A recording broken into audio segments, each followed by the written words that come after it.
तो हम मंगलाचरण प्रेयर्स के साथ शुरुआत करते हैं। ओम अज्ञानार्जनशलाकया चक्षुरुन्मिलितं येन तस्मै श्रीगुरवे नमः। श्रीचैतन्यमनोभीष्टं स्थापितं येन भूतले स्वयं रूप तदा मह्यं ददाति स्वपदान्तिकं। वन्देऽहं श्रीगुरो श्रीयुतापदकमलं श्रीगुरुं वैष्णवांश्च श्रीरूपं सागरजातं सहगना रघुनाथान्वितं तं सजीवं साद्वैतं सावधूतं परिजनसहितं कृष्णचैतन्यदेवं श्रीराधा कृष्णपदां सहगना ललिता श्रीविशाखान्वितांश्च हे कृष्ण करुणा सिन्धु दीनबन्धु जगत्पते गोपेश गोपिका कांत श्रीराधा कांत नमोस्तुते। तप्त कांचन गौरांगी श्रीराधे वृंदावनेश्वरी वृषभानुसुते देवी प्रणमो हरिप्रिये। वाञ्छाकल्पतरुभ्यश्च कृपा सिन्धुभ्य एव च पतितानां पावनेभ्यो वैष्णवेभ्यो नमो नमः। नमः ॐ विष्णुपदाय कृष्णपृष्ठाय भूतले श्रीमते भक्तिवेदान्त स्वामी इति नामिने। नमस्ते सरस्वते देवे गौरवाणी प्रचारिणे निर्विशेष शून्यवादी पाश्चात्य देशतारिणी। जय श्री कृष्ण चैतन्य प्रभु नित्यानंद श्री अद्वैत गदाधर श्रीवास आदि गौर भक्त वृंद। हरे कृष्णा कृष्णा कृष्णा हरे हरे, हरे राम राम राम हरे हरे। हरे कृष्णा। श्री प्रभुपाद की जय। बहुत बहुत स्वागत है आप सभी भक्तों का आज के इस चर्चा सत्र में। तो हमने पिछले बार कौन से विषय पर क्या क्या किन किन मुद्दों पर चर्चा की थी, कोई बता सकता है? आप अपना हाथ रेज कर सकते हैं और उसके हिसाब से हम आपको कोई जो भी मुद्दा आपको याद है वो बताने के लिए कहेंगे। तो हरे कृष्णा। संजय प्रभु अनम्यूट कीजिए। हरे कृष्णा प्रभु जी। वर्णाश्रम पे सबसे पहले चर्चा हुई थी। हाँ, वर्णाश्रम पे चर्चा हुई थी।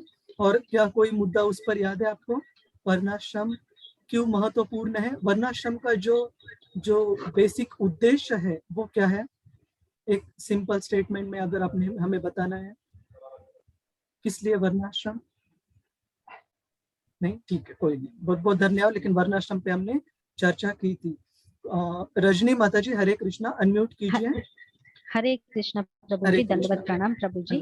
प्रभु जी हमने प्रभुपाद की मनाची वो जो है ना मिशन, उसके ऊपर हमने मनोदशा और मिशन के ऊपर हमने बात किया था कि बिना मिलावट के, यानी उसके ऊपर हमने बात किया था।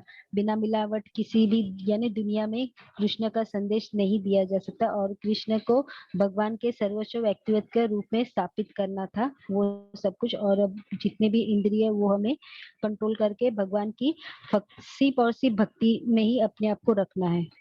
हाँ, बहुत अच्छे से बताया रजनी माता जी आपने। और मैंने अपने खुद के भगवत गीता के प्रीफेस में भी उसमें से आज के हमारे चर्चा सत्र से पहले रिवाइज करके कुछ मुद्दे इस पर निकाले थे।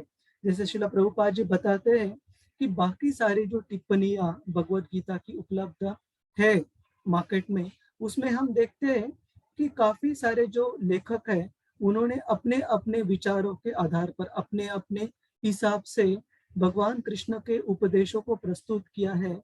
लेकिन जो भगवत गीता यथारूप है, जो Bhagavad Gita as it is है, उसमें श्रील प्रभुपाद जी ने जो भी गुरु शिष्य परंपरा में ज्ञान प्राप्त होता आ रहा है, स्पेसिफिकली गौड़ीय मध्व गुरु शिष्य परंपरा में, तो उस गुरु शिष्य परंपरा के टीका टिप्पणियों के आधार पर श्रील प्रभुपाद जी ने भगवत गीता यथारूप लिखी है। इसीलिए उन्होंने इसका शीर्षक दिया है यथारूप, या फिर ऐसे कोई टीका टिप्पणी खुद की इसमें नहीं है। तो बहुत बहुत धन्यवाद रजनी माता जी। श्री हरि प्रिया माता जी बोलिए। हरे कृष्णा। हरे कृष्णा प्रभु जी, दंडवत प्रणाम। धन्यवाद हमने स्वामी। जैसे पूनिया प्रभु जी ने वो वर्णाश्रम के बारे में कहा था, हमने यह डिस्कस किया था कि वर्णाश्रम किस चीज पर आधारित है, कि गुणों और कर्मों के अनुसार वर्णाश्रम का भेद किया गया है विभाजन हुआ है। और हाँ। उसका उद्देश्य क्या है, कि वह एक व्यक्ति जीवात्मा की आध्यात्मिक उन्नति और उसको प्रभु से जोड़ने के लिए उस हिसाब से उसका डिवीजन किया हुआ है, इसलिए। हाँ हाँ हरे हाँ, हमने ये चर्चा की थी कि ग्रेजुअल एलिवेशन ऑफ कॉन्शियसनेस, जो हमारी चेतना है उसे धीरे धीरे कर कर ऊंची स्तर पर लेके जाना, ताकि भक्ति का हम पालन कर सके, भक्ति के तत्वों का हम पालन कर सके। और इस पर हमने काफी सारे उदाहरण भी चर्चा किए थे। जैसे जब बच्चों को सिखाते, सीमित मात्रा में उनको धीरे धीरे ज्ञान दिया जाता है ताकि वो अप्रिशिएट, ताकि उनकी समझ आगे बढ़े और धीरे धीरे वो कर ऊपरी स्तर पर वो आ पाए। तो बहुत बहुत धन्यवाद श्री हरिप्रिया माता जी। दीप्ति माता जी, आप कुछ और ऐड करना चाहेंगे इसमें? हरे कृष्णा प्रभु जी, दंडवत प्रणाम। प्रभु जी, हमने ये डिस्कस किया था एंड हमने ये भी डिस्कस किया था कि सैन्य निरीक्षण जो हुआ है सबकी अपनी अपनी दृष्टि से जो भी था, लेकिन इसमें हमने एक इम्पॉर्टेंट चीज ये समझी थी कि हमें क्यों इनके बारे में, जितने योद्धा हैं उनके बारे में हमें क्यों पता होना चाहिए। तो उसमें हमने समझा था कि निर्बंधः कृष्ण संबंधः, भगवान जो भी चीज भगवान से जुड़ी है उसका अपने में ही ऑटोमेटिकली एक महत्व हो जाता है। तो इसलिए हमें, हमारे लिए जरूरी है कि हम ये जाने कि क्यों वो योद्धा थे, वहां क्यों लाए गए थे। ये सब भगवान की प्लानिंग थी कि सभी योद्धाओं को एक जगह उन्होंने इकट्ठा किया, क्योंकि ये अधर्म के विरुद्ध लड़ाई थी। तो इस प्रकार से प्रभु जी हमने समझा था जी। थैंक यू प्रभु बहुत जी। अच्छे से बताया दीप्ति माता जी ने कि ये भगवान की खुद की मिशन, ये उनका खुद का उद्देश्य था कि जो धर्म का पालन करने वाले उनके भक्त है पांडव, उनको ये पृथ्वी का राज्य सौंप दे, और जो अधर्म का पालन करने वाले जो अलग अलग क्षत्रिय है उनको एक साथ लाकर उनको उनकी जो भी है शुद्धता के लिए, उनके या इस प्रकृति की, इस जगत की से उनका जो भार है वो हटाने के लिए भगवान कृष्ण ने इस युद्ध को अरेंज किया। तो प्रस्तावना के ऊपर हमने चर्चा की। श्रील प्रभुपाद जी का जो मूड एंड मिशन है, मनोद्देश्य और मिशन, वो हमने चर्चा की थी कि भगवत गीता यथारूप जैसे उन्होंने समझी है, किसी भी लेखक के अपने जो पर्सनल जो भी टीका टिप्पणी है उसे बाजू में रखकर उसके आधार पर श्रील प्रभुपाद जी ने भगवत गीता यथारूप की रचना की। और श्रील प्रभुपाद जी लिखते हैं कि मेरा ये लिखने का, मेरा मतलब श्रील प्रभुपाद जी का एक स्टाइल है कि वो संस्कृत पूरा वर्ड टू वर्ड, संस्कृत श्लोक देते हैं, फिर वर्ड टू वर्ड ट्रांसलिटरेशन देते हैं, फिर उसकी जो ट्रांसलेशन, जो उसका मीनिंग है, अर्थ, वो समझाते हैं और फिर तात्पर्य समझाते हैं। और श्रील प्रभुपाद जी प्रीफेस में लिखते हैं, प्रस्तावना में लिखते हैं कि इससे जो किताब है वो ऑथोराइज्ड और एक पालन करने के लिए, समझने के लिए काफी हेल्पफुल हो जाती है। उसमें टीका टिप्पणी की बजाय भगवान ने जैसे ही दी है वैसे ही एकदम डिटेल में प्रस्तुत की गई है। और फिर हम भगवत गीता के श्लोकों का हमने अवलोकन किया था। ब्राह्मणों की उदार वृत्ति, जिससे स्पेसिफिकली हमने किसकी उदाहरण की चर्चा की थी इसमें? द्रोणाचार्य के। हाँ, द्रोणाचार्य जी के। और हमने काफी विस्तार में देखा था कि द्रोणाचार्य जो थे और द्रौपदी के जो पिताजी थे महाराज द्रुपद, उनमें कैसे एक मिसअंडरस्टैंडिंग, एक उनमें एक मतभेद थे और एक दूसरे के प्रति उन्होंने कैसे मान अपमान हुआ। और फिर प्रतिशोध की हिसाब से द्रुपद महाराज ने जब अपने पुत्र की निर्मिति की, धृष्टद्युम्न, उसका जन्म ही उसके लिए हुआ था कि उनके जो मित्र बने शत्रु द्रोणाचार्य, उनका विनाश करने के लिए। लेकिन द्रोणाचार्य इतने उदार थे कि उनको ये पता होने के बावजूद उन्होंने अपने इस मित्र के पुत्र को शिक्षा प्रदान करने के लिए उन्होंने अपनाया। और दुर्योधन की कूटनीति के हमने उदाहरण देखे थे कि किस प्रकार से दुर्योधन एक बहुत ही कुटी, एक बहुत ही राजनीतिक व्यक्ति थे, जिसको कि पता था कि कौन से व्यक्ति से मैं कैसे बात करना चाहिए ताकि उनसे जो चाहिए वो चीज मैं निकाल पाऊं। तो जैसे हम देखते हैं वो बात कैसे कर रहे थे द्रोणाचार्य जी से कि आपसे पहले एक गड़बड़ हुई है कि आपने दृष्टद्युम्न को ये युद्ध की विद्या प्रदान की, जिसके वजह से आप देखिए कि उसने कितने अच्छे से पांडवों की सेनाओं को रचाया है ना। तो दुर्योधन की कूटनीति के भी हमने उदाहरण देखे, और फिर हमने अलग अलग पहलू देखे, अलग अलग मुद्दे देखे, जिससे कि ये समझने में मदद होती है युद्ध में जीत किसकी होने वाली है। उसमें से एक मुद्दा जो हमने यहाँ पर लिखा है कि अर्जुन के रथ पर हनुमान जी स्वयं सवार थे। वे हनुमान जी जो कि प्रभु श्री रामचंद्र के युद्ध में जो उन्होंने रावण के साथ किया था उसमें भी उन्होंने काफी महत्वपूर्ण भूमिका निभाई थी। और वे हनुमान जी जब यहाँ पर यहाँ पर उपस्थित है तो पांडवों की विजय निश्चित थी। और हमने और भी कई मुद्दे चर्चा की थी, जैसे अर्जुन का जो रथ था बहुत ही विशेष रथ था, देवताओं से उन्हें प्राप्त हुआ था, और अर्जुन के साथ रथ में स्वयं भगवान श्री कृष्ण भी वहां पर मौजूद थे। और हमने ये भी बताया था कि भगवत गीता का जो आखिरी श्लोक है वहां पर बताया गया है कि जहां भी भगवान कृष्ण जैसे पूर्ण पुरुषोत्तम भगवान और अर्जुन जैसे भक्त हो, 4 प्रकार की चीजें हमेशा वहां पर उपलब्ध रहेगी, जिसमें से है ध्रुव नीतिर मतिर मम, ऑपुलेंस वहां पर ऐश्वर्य रहेगा, वहां पर विजय जरूर रहेगी, एक्स्ट्रा ऑर्डिनरी पावर वहां पर एक्स्ट्रा ऑर्डिनरी पावर, और मॉरलिटी। मॉरलिटी को हम हिंदी में क्या बोल सकते हैं, कोई बता सकता है?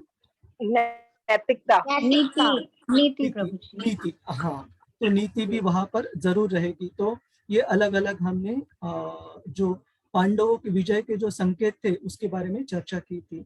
और उसके बाद हमने देखा था कि अर्जुन अपना रथ भगवान कृष्ण को कहते हैं कि मेरा रथ है, 2 जो योद्धा है कौरवों की तरफ से और पांडवों की तरफ से, उस युद्ध भूमि में इन दोनों योद्धाओं के बीच में रथ लेके चलो, ताकि मैं खुद देख पाऊं कि अपोजिट साइड से कौरवों की तरफ से कौन कौन योद्धा है एकत्रित हुए हैं इस युद्ध में भाग लेने के लिए हमारे खिलाफ। और हमने ये भी चर्चा की थी कि इन जनरल श्रील प्रभुपाद जी, ये मुद्दा मुझे याद, ये हमने शायद कवर किया था कि जो हिंसा है, श्रील प्रभुपाद जी, हम देखते हैं कि महात्मा गांधी जी जो अहिंसा के बहुत बड़े प्रचारक थे, श्रील प्रभुपाद जी को ये जो मुद्दा था अहिंसा का, ये शास्त्रों के आधार पर देखना बहुत पसंद आता था कि भक्त सामान्यतः अगर देखे तो वो अहिंसा जरूर करते हैं कि किसी को भी केवल भौतिक रूप से नहीं, लेकिन ऐसे कहा गया है भगवत गीता में आगे चल के आता है कि किसी को एंजाइटी, किसी को चिंता का कारण बनना या जाने अनजाने से ऐसे बर्ताव करना कि किसी सूक्ष्म से सूक्ष्म प्राणी को भी उनके जीवन के लिए हमारी वजह से चिंता प्राप्त हो, ये एक वैष्णव का स्वभाव नहीं रहता। तो केवल भौतिक स्तर पर हम अहिंसा का पालन नहीं करते, लेकिन आध्यात्मिक स्तर पर भी वो समझते हैं। लेकिन श्रील प्रभुपाद जी हमें ये भी सिखाते हैं और बताते हैं कि ऐसे नहीं है कि हिंसा हर बार टाली जा सकती है, टाल सकते हैं। श्रील प्रभुपाद जी बताते हैं कि जब भी भगवान के प्रति कोई अपमान करता है तब वैष्णव ऐसे ही शांतता से, मतलब इसका मतलब यह नहीं कि हम हिंसा करें तुरंत, लेकिन भगवान के प्रति जो अपमान रहता है वो कभी भी भक्त जो रहते हैं वो ऐसे ही सहते नहीं है, वो जरूर पूरा प्रयास करते हैं। ऐसे कहा गया है कि एक तो वो जो हमारे प्रिंसिपल्स है, जो हमारे मुद्दे हैं, उनको डिफेंड करने की कोशिश करते हैं अगर हमारी उतनी सीख है, हमारी उतनी अंडरस्टैंडिंग है, पात्रता है, या फिर उस जगह से हम तुरंत निकल जाते हैं। लेकिन भगवान की या वैष्णवों की जहाँ पर निंदा हो रही है वहां पर भक्तों ने ऐसे ही वहां पर बिना किसी प्रयास किए वैसे ही नहीं रहना चाहिए। और यहाँ पर भगवत गीता में हम देखते हैं कि ये जो पूरा युद्ध अरेंज हो रहा है यहाँ पर कौरवों और पांडवों के बीच में, ये भगवान कृष्ण स्वतः उनकी इच्छा द्वारा हो रहा है। क्यों? क्योंकि जो पांडव थे, जो धर्म का पालन करने वाले थे, भगवान चाहते थे कि पूरे भारतवर्ष, जो कि उस समय पर पूरी पृथ्वी का राज्य था, उस भारतवर्ष के राज्य की जिम्मेदारी एक धर्म के पालन करने वाले व्यक्ति के पास हो, तो उन्होंने पांडवों के लिए और स्पेसिफिकली महाराज युधिष्ठिर को राजा बनाने के लिए इस युद्ध की योजना की। और ऐसे कौरव जिन्होंने की हर एक क्षण पर अधर्म के हिसाब से अपने कार्य किए हैं, या फिर वो पांडवों से गलत तरीके से राज्य प्राप्त करना हो, या फिर पांडवों को काफी बार मारने का प्रयास करना हो, या फिर द्रौपदी के प्रति उन्होंने जो अपमान किया है एक पतिव्रता स्त्री का, वो हो।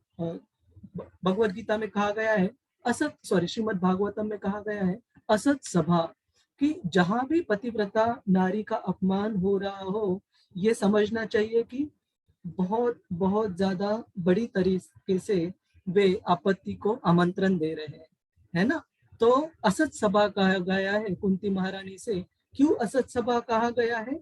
ना केवल द्रौपदी का अपमान हुआ, लेकिन इतने सारे जो बड़े बड़े योद्धा थे कौरवों के साइड से भी, द्रोणाचार्य हो, कर्ण हो, भीष्म पितामह हो, या बाकी भी जो व्यक्ति वहां पर, धृतराष्ट्र स्वयं हो, किसी ने भी उस पर आक्षेप व्यक्त नहीं किया, उनका अपमान होने दिया।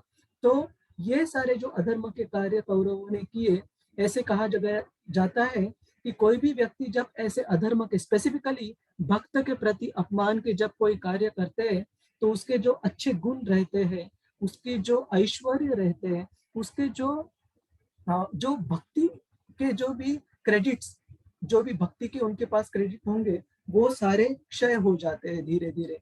तो हमने बहुत बहुत केयरफुल, हमने बहुत बहुत सावधान रहना चाहिए कि भक्तों के प्रति हमारा जो आदान प्रदान है, क्यों केयरफुल रहना चाहिए, सावधान रहना चाहिए? क्योंकि भक्तों के प्रति हमारा आदान प्रदान ये भगवान कृष्ण के प्रति आदान प्रदान के समान है। और एक समय पर भगवान कृष्ण अपने लिए कोई अगर आदान प्रदान में गड़बड़ हो जाता है, कोई भूल कर बैठता है, तो भगवान कृष्ण इतना सीरियसली उसको शायद ना ले, लेकिन अपने भक्त के प्रति अगर कोई गलत व्यवहार करता है तो कृष्ण को ये कभी अच्छा नहीं लगता। तो ये सारे कारणों के लिए ये जो कुरुक्षेत्र की युद्ध की योजना भगवान कृष्ण ने बनाई थी, यहाँ पर हिंसा जरूरी थी। क्यों हिंसा जरूरी थी? धर्म की स्थापना करने के लिए। लेकिन ये हिंसा पांडवों ने ऐसे मन से ही युद्ध में भाग नहीं लिया, ये हम आगे चलकर भी देखेंगे। तो ये जो अध्याय क्रमांक 1 है, इसके अलग अलग यहाँ पर जो भाग है ये बताए गए हैं कि हमने धृतराष्ट्र की शंका से शुरुआत की कि उनको कुरुक्षेत्र की युद्ध भूमि पर ये युद्ध हो रहा था, तो उनकी कुछ आशाएं थी, उनके कुछ होप्स थे कि ये चीज हुई तो बहुत अच्छा है, और उनके कोई शंकाएं थी, उनके कुछ मन में कुछ शंका थी कि क्योंकि ये धर्म क्षेत्र की भूमि है और उनको पता था कि मेरे जो पुत्र है वो अधर्म का पालन कर रहे, क्योंकि धृतराष्ट्र ने खुद अधर्म का पालन किया था पांडवों से गलत तरीके से राज्य प्राप्त करते वक्त, और पांडवों के प्रति उनकी जो कर्तव्य है वो उसका पालन न करने के कारण धृतराष्ट्र जी ने खुद अधर्म का साथ दिया था। तो उनको पता था कि मेरे जो अधर्म का पालन करने वाले पुत्र है शायद उनको वहां पर नुकसान ना हो, क्योंकि ये धर्म क्षेत्र भूमि पर यह युद्ध हो रहा है। और पांडवों की जीत के संकेत हमने अभी चर्चा की है। आगे अभी हम 22वें श्लोक से आगे शुरुआत 23वें श्लोक से शुरुआत करेंगे, और भगवान कृष्ण भक्त वत्सल रूप में कैसे अर्जुन के प्रति सेवा भाव में सेवा कर रहे वो भी हम देखेंगे। और हमने ये भी चर्चा की थी कि मुझे याद नहीं कि भगवान और उनके भक्त उनमें एक बहुत विशेष प्रकार का आदान प्रदान होता रहता है। और वो आदान प्रदान कैसे है? हमेशा उनमें एक स्पर्धा होती रहती है कि भक्त अपने प्रभु भगवान के प्रति सेवा करना चाहते, उनको प्रसन्न करना चाहते, और जो भगवान कृष्ण है वो अपने भक्त के प्रति उनको सेवा अर्पण कर उनको प्रसन्न करना चाहते। तो ये जो आध्यात्मिक स्पर्धा है भगवान और उनके भक्त के बीच में, वे हमेशा चलती आती है। और इसके बारे में एक श्लोक हम जानेंगे और फिर आगे बढ़ते हैं कि महाराज अम्बरीश और दुर्वास मुनि के एपिसोड में श्रीमद् भागवतम में हम देखते हैं उस कथा में कि जब दुर्वास मुनि अम्बरीश महाराज के प्रति अपराध करने के बाद जब उनके पीछे सुदर्शन चक्र आगे बढ़ता है उनको क्षय करने के लिए, उनको मारने के लिए, तब दुर्वास मुनि जो कि शिव जी के स्वयं के एक प्रकार से विस्तार रूप है, वे अलग अलग प्रयास करते हैं शिव जी के पास जाकर, ब्रह्मा जी के पास जाकर, फाइनली वो वैकुंठ लोक में भगवान विष्णु के पास जाते हैं। तब भगवान विष्णु ने उन्हें जो श्लोक बताया बहुत बहुत विशेष है। साधुनाम हृदयम मयम, विष्णु कहते हैं कि हे दुर्वास मुनि, आप ये कृपया जान लो कि मेरे जो भक्त हैं उनके हृदय में मैं हमेशा रहता हूँ और मेरे हृदय में मेरे भक्त रहते हैं, और उनके सिवा मुझे किसी और व्यक्ति या किसी और चीज को कोई मैं जानता नहीं हूँ, और मेरे सिवा मेरे भक्त किसी को जानते नहीं है। तो इसलिए हमने बहुत बहुत ज्यादा सावधानता से हम अपने कार्य, अपना आदान प्रदान करना चाहिए कि भक्ति में अगर हमसे कुछ कमी रह रही है, वो भगवान हमें जरूर मदद करेंगे आगे बढ़ने के लिए।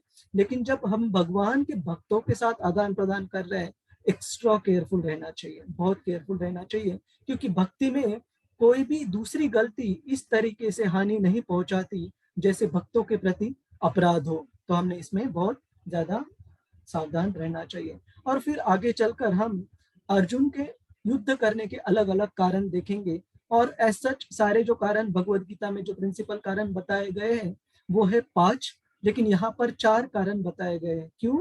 क्योंकि जो 5 में से 4 कारण है वो अध्याय क्रमांक 1 में कवर होते हैं, और जो 5वां कारण है दूसरे अध्याय के शुरू में कवर हो जाएगा, चर्चा करेंगे उस पर। तो हम आगे बढ़ते हैं। ये हाई लेवल पे ओवरव्यू है। धर्म क्षेत्र कुरुक्षेत्र युद्ध भूमि पर हमने चर्चा की, और इस धर्म क्षेत्र पर जो भगवान कृष्ण और अर्जुन के बीच में ये जो संवाद हुआ है भगवत गीता का, इसके बारे में भगवान कृष्ण 18वें अध्याय में बताते हैं कि जो भी कोई व्यक्ति इस पवित्र संवाद का अध्ययन करता है, वो व्यक्ति भगवान कृष्ण को अपनी बुद्धि से सेवा अर्पण कर रहा है, अपनी बुद्धि से उनको पूजा अर्पण कर रहा है। तो भगवान के प्रति सेवा करने के अलग अलग तरीके श्रीमद् भागवतम में बताए हैं। प्राणेर अर्थेर दिया वाचा, ये 4 प्रकार के जो स्तर है भगवान के प्रति अपने आप को समर्पित करने के, ये श्रीमद् भागवतम में बताए गए हैं। प्राणेर मतलब सबसे उच्चतम भगवान को जो समर्पण है कि पूरी हमारी जो जीवन है उसको भगवान के सेवा में अर्पण करना है ना। इसका मतलब ये नहीं कि हम अपने जो गृहस्थों की जो जिम्मेदारी है उसको ऐसे छोड़ दें, बिल्कुल नहीं। हम हमारी जो भी जिम्मेदारी है, गृहस्थी की जो भी जिम्मेदारी है, कोई विद्यार्थी उसकी जिम्मेदारी है, कोई पुत्र है अपने माता पिता के लिए उसकी जो जिम्मेदारी, वो सारी जिम्मेदारियां पार करते हुए भगवान को सेवा अर्पण करना और पूरा जीवन इस प्रकार से मोड़ लेना ताकि भगवान की भक्तियां हम अच्छे से कर पाए, वो सबसे ऊंचे स्तर पर भगवान की सेवा है। प्राणेर अर्थेर ऐसे बताया गया कि जो अपना पूरा जीवन भगवान के समर्पण में, भगवान की सेवा में अर्पण नहीं कर सकते, वैसे व्यक्तियों ने जो हमारी मेहनत की जो कमाई रहती है उसका कुछ प्रतिशत हिस्सा जो है वो भगवान की सेवा में जरूर अर्पण करना चाहिए। क्योंकि ऐसे कहा गया है शुकदेव गोस्वामी द्वारा श्रीमद् भागवतम में कि भौतिकवादी जो व्यक्ति रहते, इस भौतिक जगत में बद्ध जीव जो रहते हैं, हम में से कोई ये नहीं बोल सकता, एटलीस्ट मैं खुद के लिए तो नहीं बोल सकता कि बद्ध जीव नहीं हो। बिल्कुल हमारे काफी सारे जो अनर्थ है हमारे हृदय में है। तो इस बद्ध अवस्था में ऐसे कहा गया है शुकदेव गोस्वामी द्वारा कि भौतिकवादी व्यक्ति के लिए मनी इज लाइक अ हनी, एक जो पैसा रहता है, कमाई का जो फल रहता है, वो इतना मीठास रहती है उसमें कि व्यक्ति उसे बहुत आसक्त रहता है।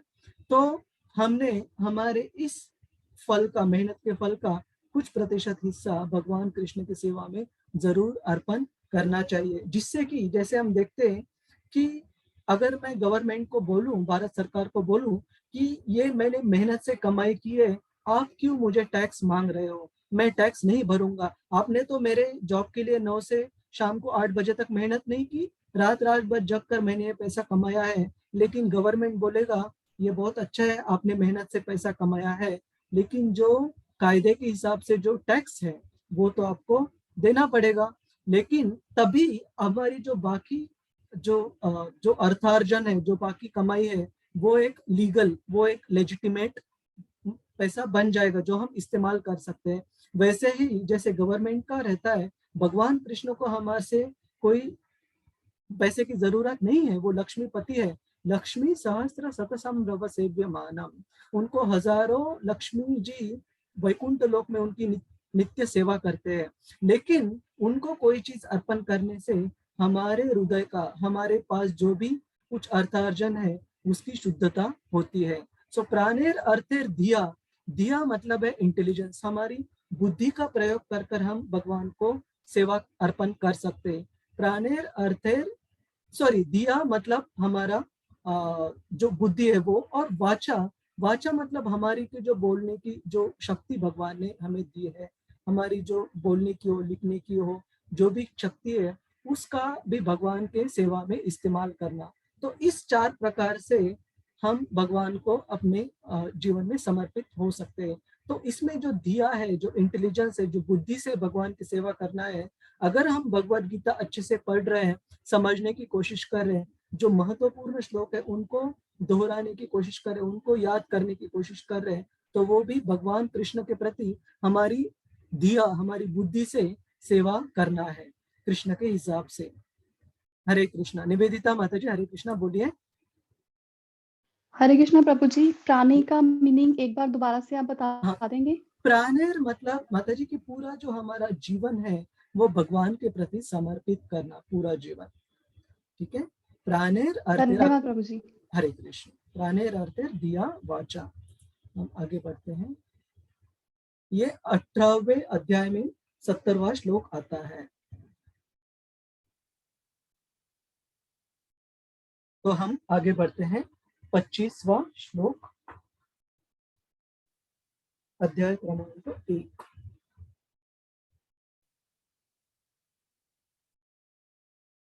भीष्मद्रोण प्रमुखतः सर्वेषां च महीक्षितम् उवाच पार्थ पश्यैतान् समवेतान् कुरुन् इति। जब भगवान कृष्ण अर्जुन के इस उनको जो निर्देश प्राप्त हुआ, हम बोलेंगे कि एक भक्त भगवान को कैसे निर्देश दे सकते हैं, तो भगवान ने ये खुद के भक्त के प्रति सेवा भाव में ये जो भूमिका थी उनके सारथ्य करने की, वो निभाई थी। तो इसलिए अर्जुन उनको बता रहे थे। और इनफैक्ट ऐसे कहा गया है कि जब युद्ध शुरू हुआ तो अर्जुन को बताने के लिए भी समय नहीं था, इतना वहां पर महाभयंकर युद्ध हो रहा था। तो जो सारथी थे, उनको जो क्षत्रिय थे, जो योद्धाएं थे, वे अपने पाव से उनको निर्देश देने पड़ते थे काफी बार कि रथ बाएं तरफ मुड़ना है, दाई तरफ मुड़ना है। तो निर्देश जो देना था वो बताने के लिए भी वहां पर समय, जब युद्ध शुरू होने के बाद, तो भगवान कृष्ण ने वे उस स्तर पर अपने भक्त के लिए प्रेम के खातिर वो भूमिका प्रदान की। तो जब अर्जुन ने कृष्ण को कहा इन 2 सेनाओं के बीच में रथ को लेकर जाने के लिए, तब अर्जुन देखते हैं कि भीष्म, द्रोण, इनके लिए भगवान कृष्ण दिखा रहे हैं कि just behold Partha all the Kurus assembled here, कि हे अर्जुन, तुम कृपया कुरु जो कौरव है, उस कुरु सेना में जो भी महान योद्धा है, तुमसे युद्ध लड़ने के लिए जो एकत्रित हुए हैं, भीष्म और द्रोण, उनके सामने भगवान कृष्ण लेकर जाते हैं। हम ये आगे चलकर देखेंगे कि भगवान कोई भी एक चीज जब करते हैं, कोई भी एक कार्य जब करते हैं, तब उस एक कार्य से कई सारे जो उनके उद्देश्य रहते हैं वे उन्हें पूर्ण करते हैं। जैसे कि इस कुरुक्षेत्र के युद्ध में केवल पांडवों को राज्य दिलाने के लिए, या कौरवों का या फिर जो अधर्म का पालन करने वाले क्षत्रिय है उनका क्षय करने के लिए केवल ये युद्ध भगवान ने नहीं किया, उनको अर्जुन को ये भगवद गीता का ज्ञान भी प्रदान करना था, और अर्जुन को अपने शिष्य के रूप में स्वीकार कर अंततः ये भगवद गीता का ज्ञान आप और मेरे लिए, सबके लिए भी उन्हें प्रदान करना था। तो अर्जुन को, उनको पता था कि अर्जुन किस स्तर के उच्च भक्त है। तो उन्होंने उनमें मतलब अर्जुन को एक उदाहरण बनाने के लिए, ताकि वो पूरी तरह से कंफ्यूज को हम हिंदी में क्या बोल सकते हैं, कोई बता सकता है? भ्रमित। भ्रमित, हाँ। अर्जुन पूरी तरह भ्रमित होकर उनके उदाहरण द्वारा हमें इस भगवत गीता का ज्ञान का कैसे प्रदान कर पाए, ये भी भगवान कृष्ण की इच्छा थी। तो उन्होंने इसीलिए भीष्म और द्रोण का नाम यहाँ पर बताया गया है। क्यों? क्योंकि ये दोनों व्यक्ति अर्जुन के लिए पूजनीय थे और काफी प्रिय थे।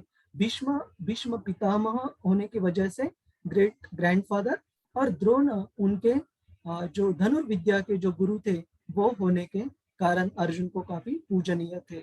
और भगवान ने अर्जुन को कहा कि हे अर्जुन, तुम योद्धाएं देखना चाहते थे, सारी सेना देखना चाहते थे कौरवों की तरफ से, देखो कौन कौन योद्धा यहाँ पर एकत्रित हुए हैं। हम आगे बढ़ते हैं।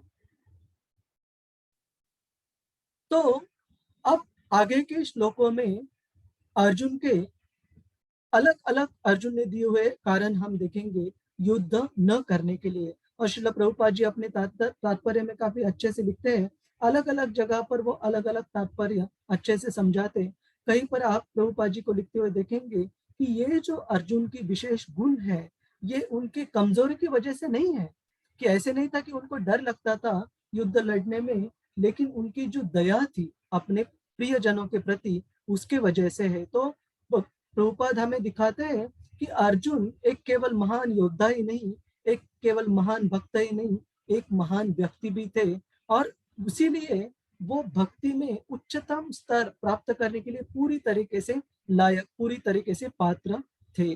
तो ये भी हम आगे देखेंगे। तो दया एक पहला कारण था जो अर्जुन ने कृष्ण को बताया कि वे युद्ध क्यों नहीं करना चाहते हैं। और उन्होंने कहा कि कोई आनंद सारे प्रियजनों को मारने के बाद अगर मुझे पृथ्वी तो क्या एक स्वर्ग का भी राज्य प्राप्त हो, तो वो भी कोई आनंद की बात नहीं रहेगी। क्योंकि हम इस जीवन में देखते हैं कि कोई भी अच्छे प्रकार की हमें फल क्यों ना प्राप्त हो, वो फल अगर हम हमारे जो प्रियजन है उनके साथ बांटकर अगर ले सके, तभी उस फल में हमें कुछ अच्छा या कोई आनंद का अनुभूति होती है ना। जैसे मैं हमेशा उदाहरण देता हूँ हमारे लेवल 1 के चर्चा सत्र में, कि अगर किसी ने 5 कोटि रुपए ऑफर किए हमें, या कोई $1 मिलियन ऑफर किए, लेकिन एक शर्त रखी। वो शर्त क्या है कि ये $1 मिलियन हमें तभी प्राप्त होंगे जब हम अंटार्कटिका पे जाके वही रहना है, हमें रिटर्न यहाँ पर नहीं आना है। तो हम में से कितने लोग लेंगे? है ना, बिल्कुल लेके फायदा नहीं। क्यों? क्योंकि अंटार्कटिका में वहां पर जाएंगे, हमारे ना तो संबंधी वहां पर रहेंगे, ना प्रियजन वहां पर रहेंगे। तो वो 5 कोटि रुपए से जो भी आनंद प्राप्त कर सकते हैं, वो आनंद का आदान प्रदान करने के लिए अगर हमारे प्रियजन उपस्थित नहीं है, तो उस फल का कोई मतलब नहीं है। वैसे ही अर्जुन कह रहा है कि अगर ये प्रियजनों को मारकर मुझे राज्य प्राप्त होगा, तो मैं किसके साथ इसका आनंद का आदान प्रदान करूं। और उनको यह डर लग रहा था कि इन सारे योद्धाओं को मारने के बाद, स्पेसिफिकली जो उनके पूजनीय है ना, श्रील प्रभुपाद जी उदाहरण देते हैं, जैसे भगवान कृष्ण, उनके जो पूजनीय, उनके दादा जो नाना जी थे महाराज उग्रसेन, या उनके जो गुरुवर्य थे सांदीपानी मुनि, कभी उनको मार सकते हैं? इनफैक्ट भगवत गीता में ऐसे कहा गया है कि मारना तो क्या, हमने कभी उनको अपने वाणी के रूप में, अपने शब्दों के रूप में भी कभी कटु वचन उन्होंने हमें पूजनीय व्यक्ति को नहीं प्रदान करने चाहिए। और ऐसी स्थिति में भी जब वो उनकी तरफ से गलत हो, उस स्थिति में भी हम अगर छोटे हैं उनसे, अगर वो व्यक्ति हमारे लिए पूजनीय है, जैसे हमारे गुरुवर्य है, हमारे माता पिता है, घर में जो भी बड़े हैं, हमने उनको कटु शब्दों के रूप में भी, कटु वचनों के रूप में भी हमें उन्हें प्रतिकार नहीं करना चाहिए। उससे भी पापमय प्रतिक्रियाएं प्राप्त होती है। तो अर्जुन कह रहा था कि उनको तो आप मुझे मारने के लिए कह रहे हो, चाहे गुरुवर्य द्रोणाचार्य हो या भीष्म पितामह हो, उनको मैं कैसे मार सकता हूँ। और अंततः ये भी हम देखेंगे कि अर्जुन एक इतने वर्चुअस को, मतलब नीति का पालन करने वाले व्यक्ति थे, कि उनको डर था कि अगर मैं ये कुटुंब के प्रमुख इतने सारे योद्धाओं को मार दूंगा कौरवों के साइड से, तो उनकी जो फैमिली, उनकी जो पत्नी और बाकी जो कुटुंब है, वे उनके लिए संरक्षण करने वाला कोई व्यक्ति नहीं रहेगा। और वो अगर संरक्षण करने वाले व्यक्ति नहीं रहेंगे, तो जो कुल धर्म का पालन करना है अपने पूर्वजों के लिए, हमारे कुटुंब के लिए, वो कुल धर्म का पालन जो है वो क्षय हो जाएगा, वो धीरे धीरे करके वो पालन नहीं हो पाएगा। और उस कुल धर्म के पालन न करने से राजवंश का जो परंपराएं है उसका विनाश होने के कारण जो संतानें जन्म होंगी वे धर्म वर्ण संकर संतान जन्म होगा और उससे पूरे समाज में काफी डिस्टरबेंस, काफी सारे समस्याएं उससे आ जाएंगे। और जो आखिरी जो कारण था इनडिसीजन, वो हम दूसरे अध्याय के शुरू के श्लोकों में हम देखेंगे। तो ये श्लोक हम अभी पढ़ते हैं 1.27।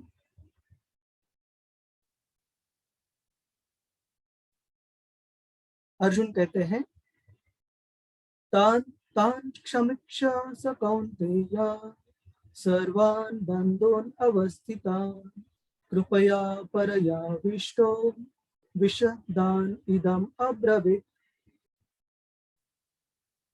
When the son of Kunti Arjun saw all these different grades of friends and relatives, he became overwhelmed with compassion and spoke thus. जब अर्जुन ने सारे विविध प्रकार के जो उनके मित्र थे और जो प्रियजन थे, जो रिश्तेदार थे, उनको विरुद्ध पक्ष से युद्ध करने के लिए जब उन्होंने आते हुए देखा, तब वो करुणा से ओवरवेल्म, करुणा से अभिभूत हो गए और वे भगवान कृष्ण से कहने लगे। तो हम यहाँ पर देखते हैं कि ये जो अर्जुन की जो दया थी वो इसके लिए नहीं थी कि वे अपने खुद के क्षति होने के लिए और खुद का पराजय होने के लिए उनको डर लग रहा था। वे नहीं चाहते थे कि एक युद्ध का, एक राज्य की प्राप्ति करने के लिए इतने सारे मेरे जो पूजनीय व्यक्ति है, इतने सारे जो प्रियजन है, सबको मुझे मारना पड़े और जरूरत पड़े तो पूरे युद्ध का त्याग कर और ये पूरे राज्य का त्याग कर भी उनकी जाने की तैयारी थी अर्जुन की, है ना, जो कि धृतराष्ट्र को चाहिए था। उनको लगता था कि ये होना चाहिए। आगे बढ़ते हैं। कोई आनंद नहीं। तो इसके बारे में अभी हमने बात की थी कि कोई भी चीज का ऐसे कहा जाता है कि आनंद हो या दुख हो, वो जब भी हम बांटते हैं, जब भी हम शेयर करते हैं, तब वो आनंद हो तो वो बढ़ता है और अगर दुख हो तो वो क्षय हो जाता है, उस कम हो जाता है, क्षति हो जाती है। अगर हम उसे बांटकर वो हम हैंडल करते हैं, हम उसको अपनाते हैं।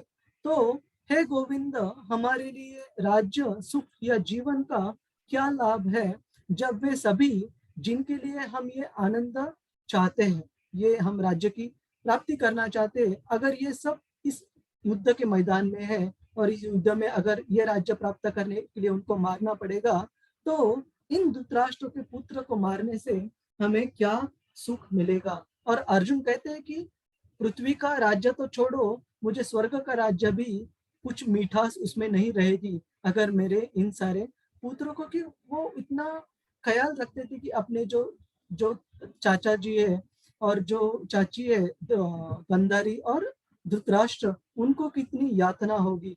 जो द्रोणाचार्य है, उनकी जो पत्नी है, उनको कितनी यातना होगी अपने पति, अपने पुत्र की मृत्यु को देखते हुए। तो अर्जुन बोलते थे कि इन सारे लोगों को मारकर मुझे कोई आनंद की अनुभूति नहीं होने वाली। और श्रील प्रभुपाद जी इसके बारे में बताते हैं और विस्तार से। कोई प्रभु जी या माता जी वॉलंटियर करना चाहेंगे इस प्रभुपाद जी के कोट को पढ़ने के लिए? हरे कृष्णा। दीप्ति माता जी, हम उन्हें पहले एक बार मौका देंगे जिन्होंने अभी तक कुछ कहा नहीं है। श्वेता माता जी, आप अनम्यूट कीजिए। हरे कृष्णा। हरे कृष्णा। यस माता जी, बोलिए। हर कोई अपने दोस्तों और रिश्तेदारों को अपना ऐश्वर्य दिखाना चाहता है, लेकिन अर्जुन को डर है कि उसके सभी रिश्तेदार और दोस्त युद्ध के मैदान में मारे जाएंगे और वह जीत के बाद अपने ऐश्वर्य को साझा करने में असमर्थ होगा। हाँ, तो ये जो मुद्दा हमने कहा था कि एक किसी भी साधारण व्यक्ति के लिए जब तक आनंद का आदान प्रदान नहीं कर पाते तब तक उसका कोई मूल्य नहीं रहता। इसलिए अर्जुन की भी वही जो मन की जो स्थिति थी वे थी। और भी कुछ भक्तों ने हाथ ऊपर किया था।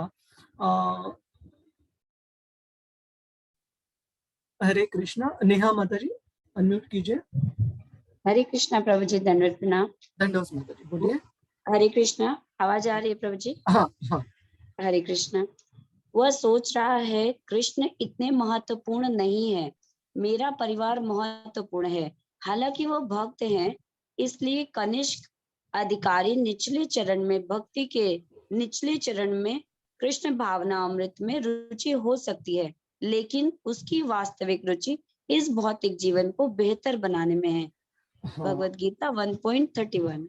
हाँ, तो ये प्रभुपाद जी द्वारा लंदन में 1973 में एक जो प्रवचन हुआ था 31वें श्लोक पर, उससे ये पैराग्राफ लिया गया है।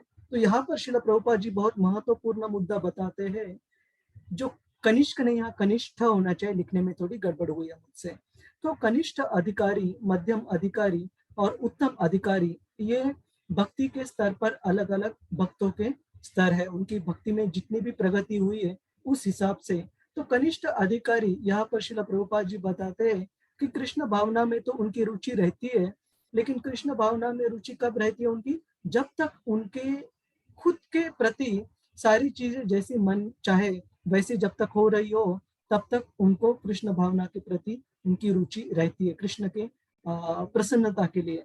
लेकिन जैसे ही खुद की इंद्रिय तृप्ति में थोड़ी भी बाधा क्यों ना बने, तो जो कनिष्ठ अधिकारी रहते हैं वे भक्ति में इतने स्थिर, भक्ति में इतने जुड़े हुए, तुरंत उनका जो विश्वास रहता है वो थोड़ा भी कुछ गड़बड़ रहा तो ढलने लगता है।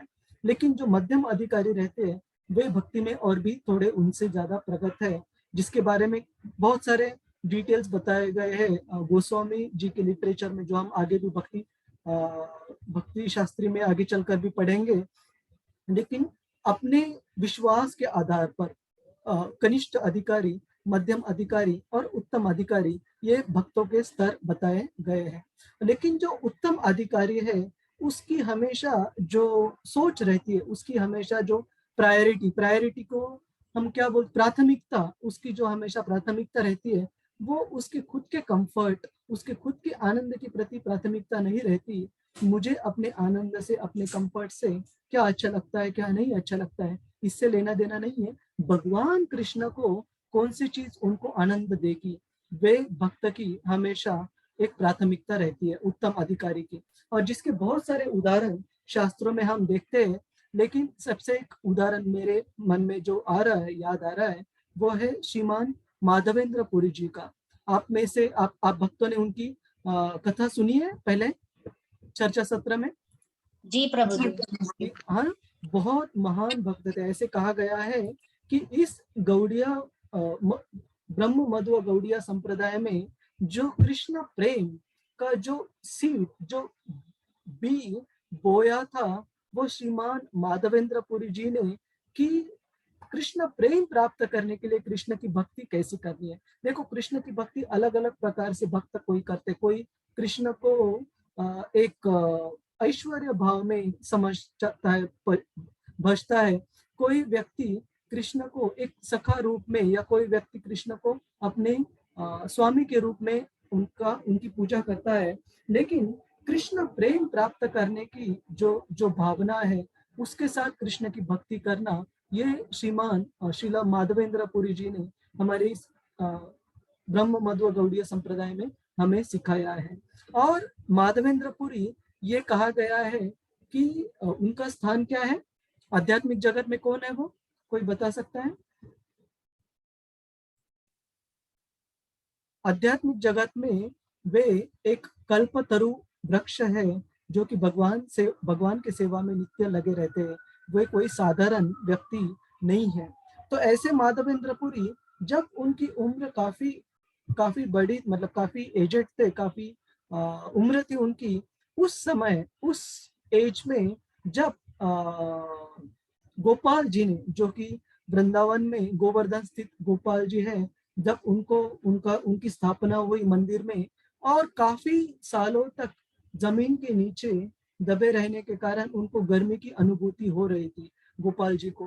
तो अपने जो विशेष भक्त है उनसे कृष्ण कुछ भी उन्हें मांगना है तो मांगते हैं। तो माधवेंद्र पुरी को उन्होंने अपने इस उष्मदाह हरे से। कृष्णा प्रभु जी। हरे कृष्णा माता जी बोलिए। हरे कृष्णा माता जी बोलिए।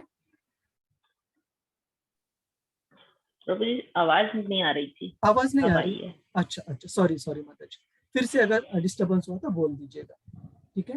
तो जब गोपाल जी ने माधवेंद्र पुरी को अपने इस मतलब उनको जो उष्मा की वजह से, जो गर्मी की वजह से उनको जो दाह हो रहा था, उससे छुटकारा पाने के लिए जब चंदन उन्होंने नीलाचल से मांग की, तो इतनी एडवांस, इतनी मतलब उम्र ज्यादा होने के बावजूद माधवेंद्र पुरी चाहते थे तो वो किसी को बोलकर भी वो चंदन लेकर अरेंज कर सकते थे, लेकिन क्योंकि वो प्रभु, उनके जो गोपाल जी है, जो पूजनीय उनके जो भगवान है, उनकी आज्ञा थी, उनकी इच्छा थी, वे तुरंत उन्होंने क्या किया कि गोपाल जी की पूजा अर्चना की, गोवर्धन पर व्यवस्था की ब्रजवासी भक्तों द्वारा, और तुरंत स्वतः पैर से चलते हुए वृंदावन से निकले जगन्नाथपुरी तक। आप गूगल मैप लगाकर देख सकते हैं, हजारों माइल से भी बहुत ज्यादा दूरी है इस पूरे ट्रैवल की, प्रवास की। लेकिन केवल वो अंतर ही ज्यादा नहीं था, उनकी जान को भी धोखा था, उनकी तबीयत की वजह से, ज्यादा आयु होने की वजह से, या फिर जो काफी मुश्किल जगह से वो रास्ता जाता था, जंगलों से या कुछ कुछ जगह पे जहां पर जो राजा राज्य करने वाले थे वे भक्ति के प्रति बहुत ज्यादा अनुकूल नहीं थे। तो इन सारे कठिनाइयों के बावजूद माधवेंद्र पुरी जी ने खुद वो जो मिशन थी वो अपने ऊपर कंधों पर ले ली। गोपाल जी को ठंडा महसूस करने के लिए, उनको उष्मदाह से छुटकारा देने के लिए उनको चंदन नीलाचल से लाना। तो ये है उत्तम अधिकारी का स्तर। और श्रील प्रभुपाद जी बता रहे हैं कि जो कनिष्ठ अधिकारी रहते, जैसे ऐसे नहीं अर्जुन तो बिल्कुल उत्तम अधिकारी है, लेकिन ये जो भूमिका निभा रहे हैं, एक भ्रमित भक्त की भूमिका जो वो निभा रहे हैं, उसमें वो ये कारण भगवान कृष्ण को दे रहे हैं, जो कि पूर्ण तरह भक्ति के आधार पर अगर हम देखें तो भौतिकवादी कारण है। क्यों? क्योंकि एक भक्त है, उसका कभी सोच ये नहीं रहता कि मुझे आनंद की अनुभूति कैसे प्राप्त हो भक्ति करने से। उसकी सोच हमेशा रहती है, मेरे ये भक्ति में कार्य करने से भगवान के जो विचार, भगवान की जो इच्छा है वो पूर्ण कैसी हो, मेरी इच्छा बाजू में रहेगी। वो एक उत्तम अधिकारी और जो कनिष्ठ अधिकारी, उसमें ये फर्क है। तो श्रील प्रभुपाद जी बता रहे हैं कि अर्जुन एक भ्रमित भक्त के रूप में भूमिका निभाते हुए उन्होंने ये भौतिक कारण प्रदान किए कि कोई आनंद उन्हें नहीं मिलेगा। हरे कृष्णा प्रभु जी। हरे कृष्णा माता जी बोलिए। वो आप थोड़ा सा और हमें बता सकते हैं माधवाचार्य जी के बारे में, क्योंकि हाँ हाँ ठीक है। प्रभु जी माधवेंद्र पुरी जी हैं, वो ईश्वर पुरी के गुरु हैं क्या? वो ही है ना? हाँ हाँ माता जी, तो श्रीमान चैतन्य महाप्रभु के परम गुरु के रूप में है। श्रीमान चैतन्य महाप्रभु के गुरु थे ईश्वरपुरी, और उनके भी जो गुरु थे वे थे माधवेंद्र पुरी। और बहुत चरित्र उनका इतना प्रसन्न है, इतना बढ़िया है कि श्रीमान चैतन्य महाप्रभु, श्री चैतन्य महाप्रभु ने जब माधवेंद्र पुरी के बारे में जब वो बताते तो इतने भाव विभोर होके चैतन्य महाप्रभु उनके गुणों का वर्णन करते हैं कि जैसे एक भक्त भगवान के गुणों का वर्णन करने में जैसे आनंद की अनुभूति लेता है, वैसे भगवान कृष्ण भी अपने भक्तों के गुणों का वर्णन करने में, जैसे श्रीमद् भागवत में प्रहलाद चरित्र आता है, वैसे ही श्री चैतन्य चरितामृत में माधवेंद्र पुरी जी के बारे में कहा गया है। तब जब उनको ये आज्ञा प्राप्त हुई, माधवेंद्र पुरी तुरंत अकेले बिना किसी असिस्टेंट के वृंदावन से निकल पड़े। वृंदावन कहाँ पर है? उत्तर प्रदेश में, दिल्ली के पास में, आगरा के पास में।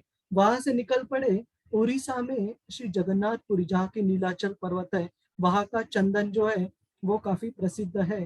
तो वहां के चंदन प्राप्त करने के लिए, गोपाल जी को अर्पण करने के लिए वे निकल पड़े। और काफी दिनों की वो जो पूरा जो प्रवास था वो काफी दिन उसमें लगते होंगे, और उनकी उम्र भी काफी ज्यादा थी माधवेंद्र पुरी की।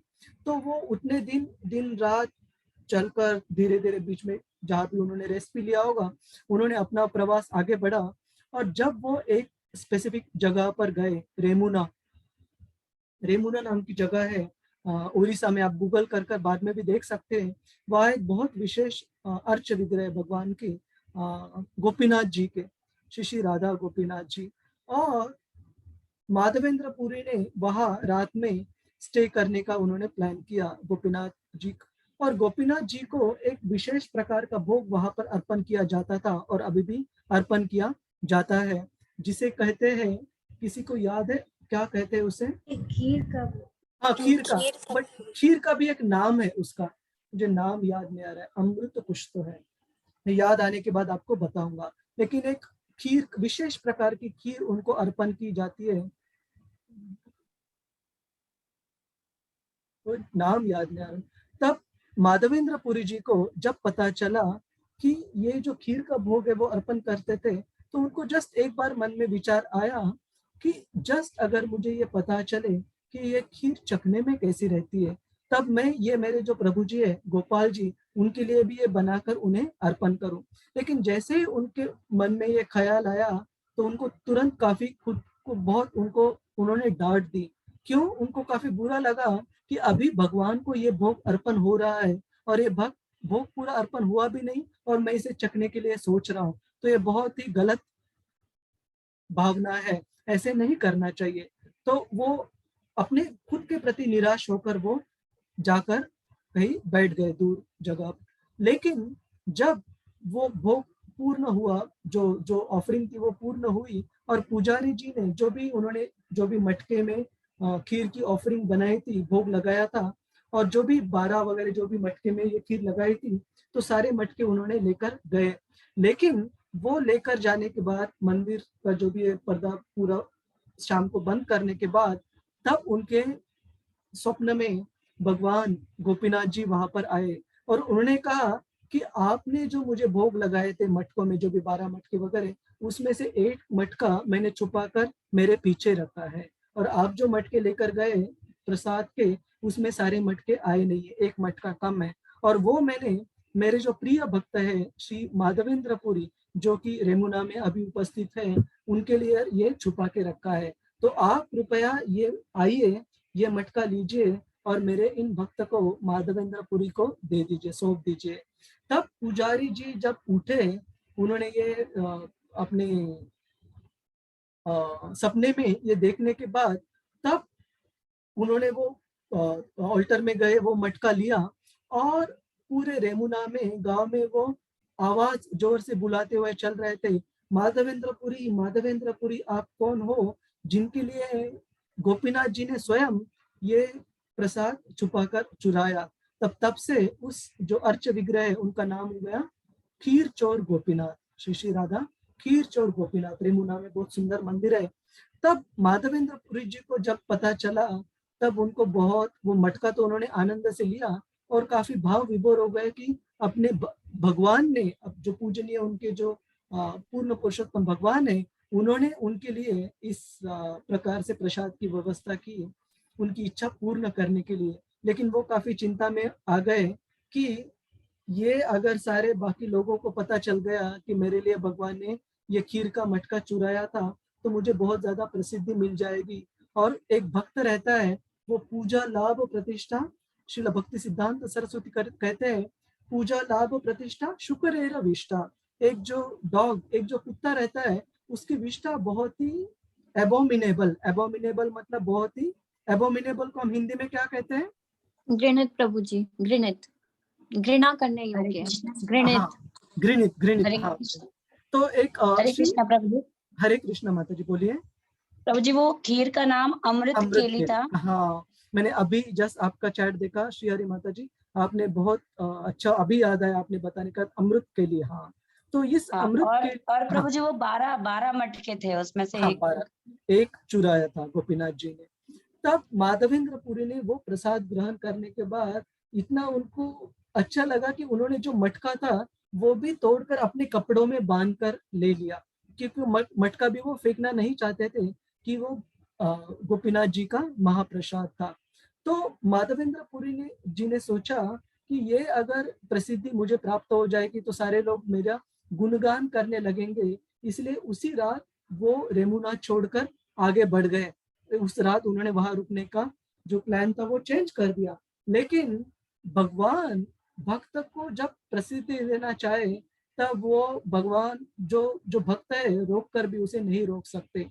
तब माधवेंद्रपुरी अगले गांव में जगन्नाथपुरी में जाने से पहले ही उनकी जो कीर्ति थी वो वहां तक प्रसिद्ध हो गई थी कि माधवेंद्रपुरी इतने ऊंचे स्तर के भक्त है कि उनके लिए गोपीनाथ जी ने खीर चुराई, अमृत के लिए खीर चुराई। तो वहां के जो उड़ीसा के राजा थे उन्होंने भी उनको काफी सारा अच्छे से उनका स्वागत किया और उनके लिए चंदन की व्यवस्था की, और थोड़ा नहीं काफी मात्रा में चंदन उनको प्रदान किया और बाकी भी काफी सारे उपहार उनको प्रदान किए।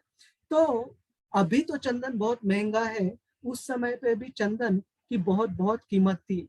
तो वो चंदन लेके जाना इतना साधारण बात नहीं था कि काफी सारे जो बुलक कार्ट्स या जो भी कार्ट है उसमें वो चंदन भरकर उसे भेजने की व्यवस्था अपने राज्य की सीमा तक इस राजा ने माधवेंद्रपुरी के लिए की। और माधवेंद्रपुरी जब जा रहे थे तब जहां भी वो बीच बीच में हॉल्ट लेते तब वही गोपाल जी जिन्होंने इन्हें चंदन लाने के लिए कहा था, वही गोपाल जी फिर से इनके सपने में आए और उन्होंने कहा कि हे माधवेंद्रपुरी, मैं आपकी सेवा से बहुत प्रसन्न हूँ, लेकिन आपको इस आपकी उम्र में इतना बड़ा वो चंदन का सारा वेट वगैरह गाड़ी में वगैरह लाके यहाँ तक आने की जरूरत नहीं है। मैं अपना ही एक रूप में गोपीनाथ जी के रूप में रेमुना में वहां पर उपस्थित हूँ, तो आप अगर रेमुना में गोपीनाथ जी को ये चंदन का लेप बनाकर लगाएंगे तो मुझे भी यहाँ शीतलता का अनुभव वहां होगा गोवर्धन में। तो इस ये गोपाल जी ने संदेश भेजने के बाद उनके सपने में फिर माधवेंद्रपुरी वापस जाते वक्त फिर से रेमुना में रुकते हैं और वहां भी उनका बहुत अच्छे से स्वागत होता है और वहां भी जो भी पुजारी है भक्त है उनकी मदद से उस पूरे जो गर्मी का जो सीजन है उसमें गोपीनाथ जी को उस चंदन का लेप अर्पण कर कर लगाया जाता है। और ये बहुत बहुत विशेष बात है कि जब हम इस कथा की चर्चा कर रहे हैं तो अभी भी अक्षय तृतीया होकर गई, मेरे ख्याल से 3 या 4 मई को अक्षय तृतीया थी। अक्षय तृतीया से थर्ड मई को, हाँ, अक्षय तृतीया से लेके एक बहुत विशेष त्योहार की शुरुआत होती है चंदन यात्रा की, जो वही समय था जब माधवेंद्रपुरी जी ने गोपीनाथ जी को चंदन का लेप अर्पण किया। और अभी भी काफी सारे मेन टेम्पल्स में वृंदावन और कृष्ण के बहुत सारे महत्वपूर्ण मंदिरों में भगवान कृष्ण को चंदन का लेप अर्पण कर कर शीतलता उनको प्रदान करने के लिए गर्मी के मौसम में ये सेवा की जाती है। तो ये बहुत विशेष चीज है कि हम इस चंदन यात्रा के समय पर ही ये कथा हमने चर्चा हुई। तो बहुत बहुत धन्यवाद माता जी का जिन्होंने ये कथा बताने के लिए कही। अब हम आगे बढ़ते हैं। हरे कृष्ण।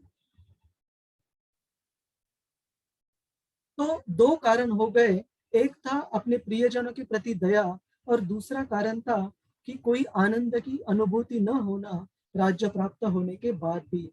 फिर अर्जुन तीसरा कारण 36वें श्लोक में बताते हैं, तो वो हम एक बार श्लोक पढ़ेंगे।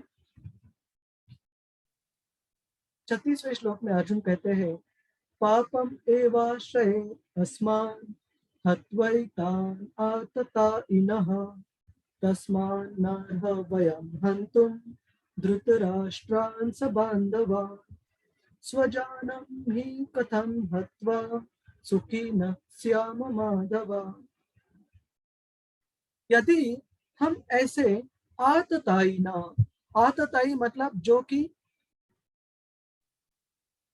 एग्रेसर, जो कि आक्रमण करते सामने से होकर इन्होंने गलत काम किया है तो भी हम इन्हें मार डालेंगे तो हमें पाप प्राप्त करना पड़ेगा। और श्रील प्रभुपाद जी इस श्लोक के तात्पर्य में 6 प्रकार के जो एग्रेसर्स है, जो आक्रमण करने वाले हैं, जो कि शिक्षा प्राप्त करने, सजा प्राप्त करने लायक है, वे बताए गए हैं।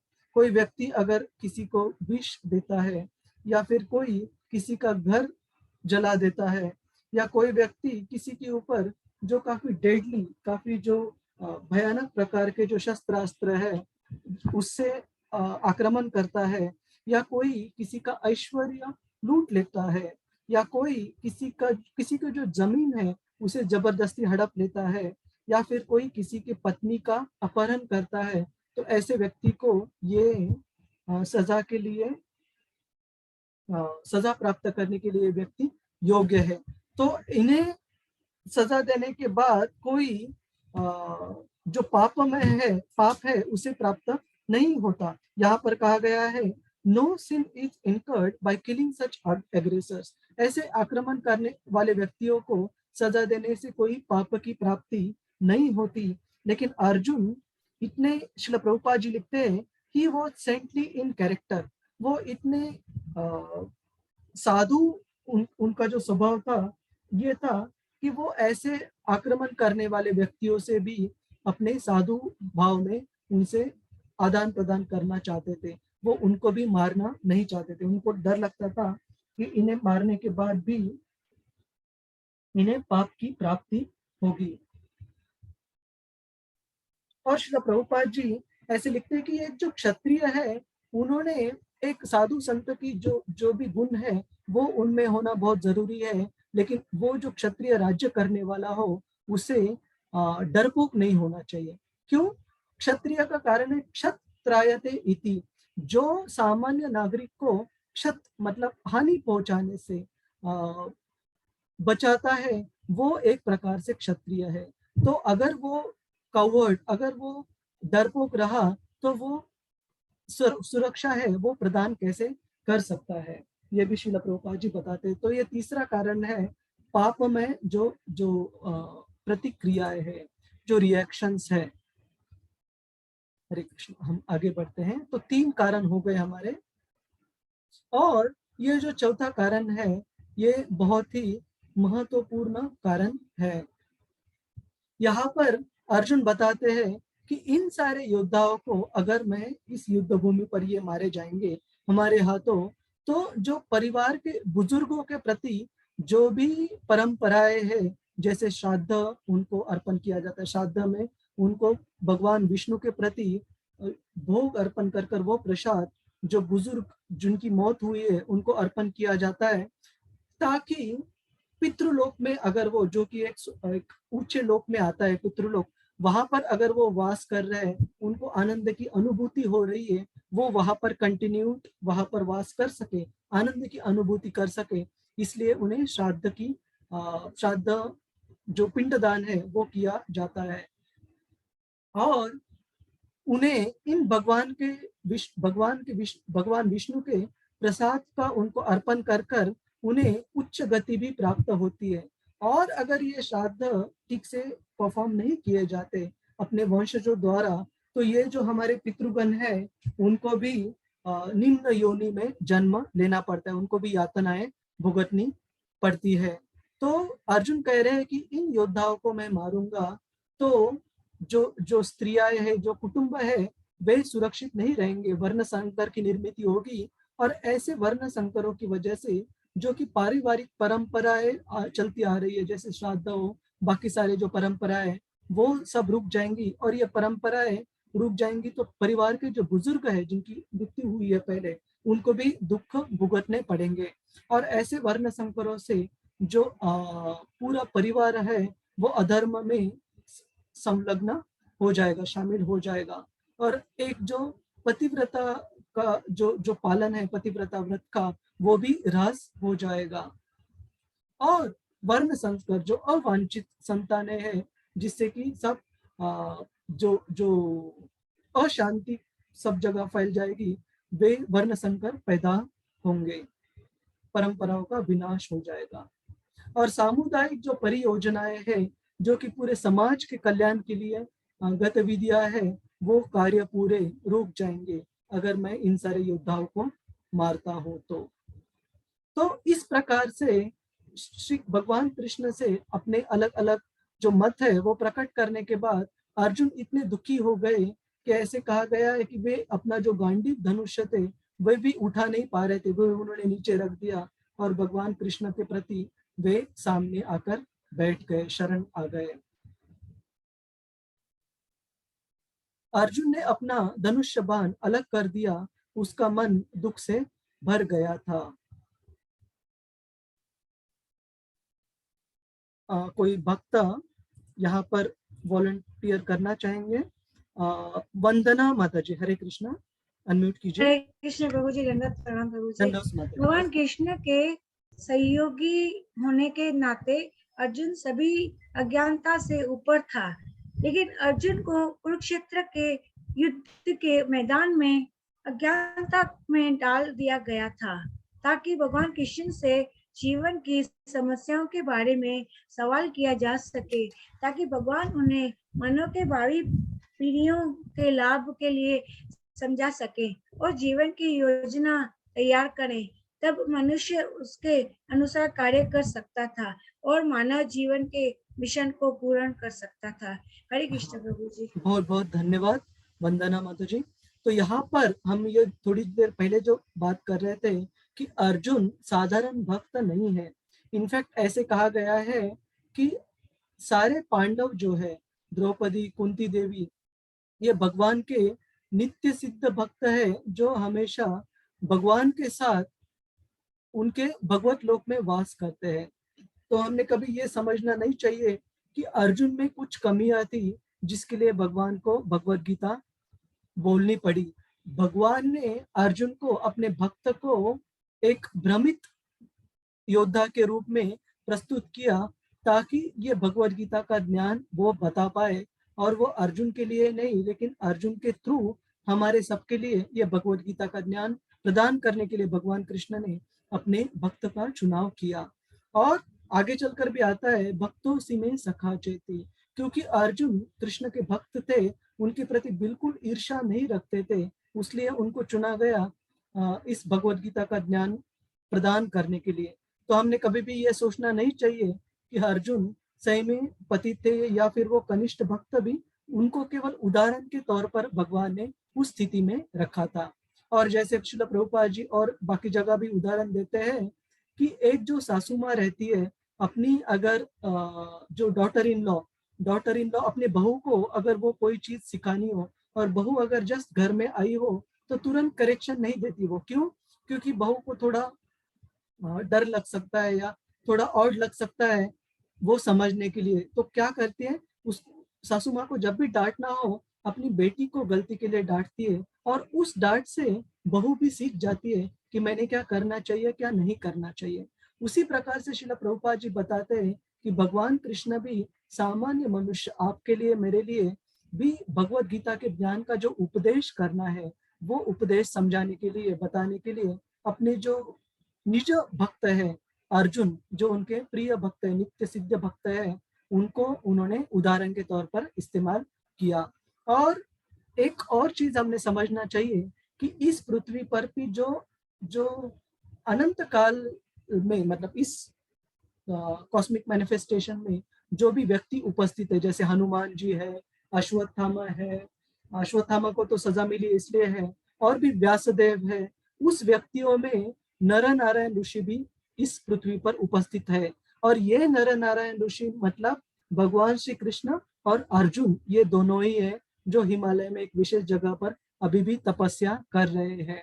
तो भगवान के ऐसे नित्य पार्षद को कभी हमने ऐसे नहीं समझना चाहिए कि उनका पतन हो गया या वो भ्रमित हो गए, ऐसे बिल्कुल नहीं है। उनको भगवान एक उदाहरण के तौर पर इस्तेमाल कर रहे हैं, आपको और मुझे इस भगवत गीता का ज्ञान प्रदान करने के लिए।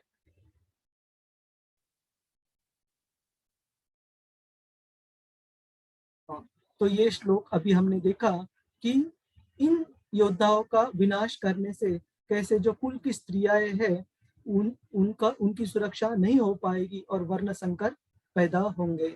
अधर्मा विभवात् कृष्ण प्रदुष्यन्ति कुल स्त्रियः स्त्रीषु दुष्टासु वार्ष्णेय जायते वर्ण संकरः।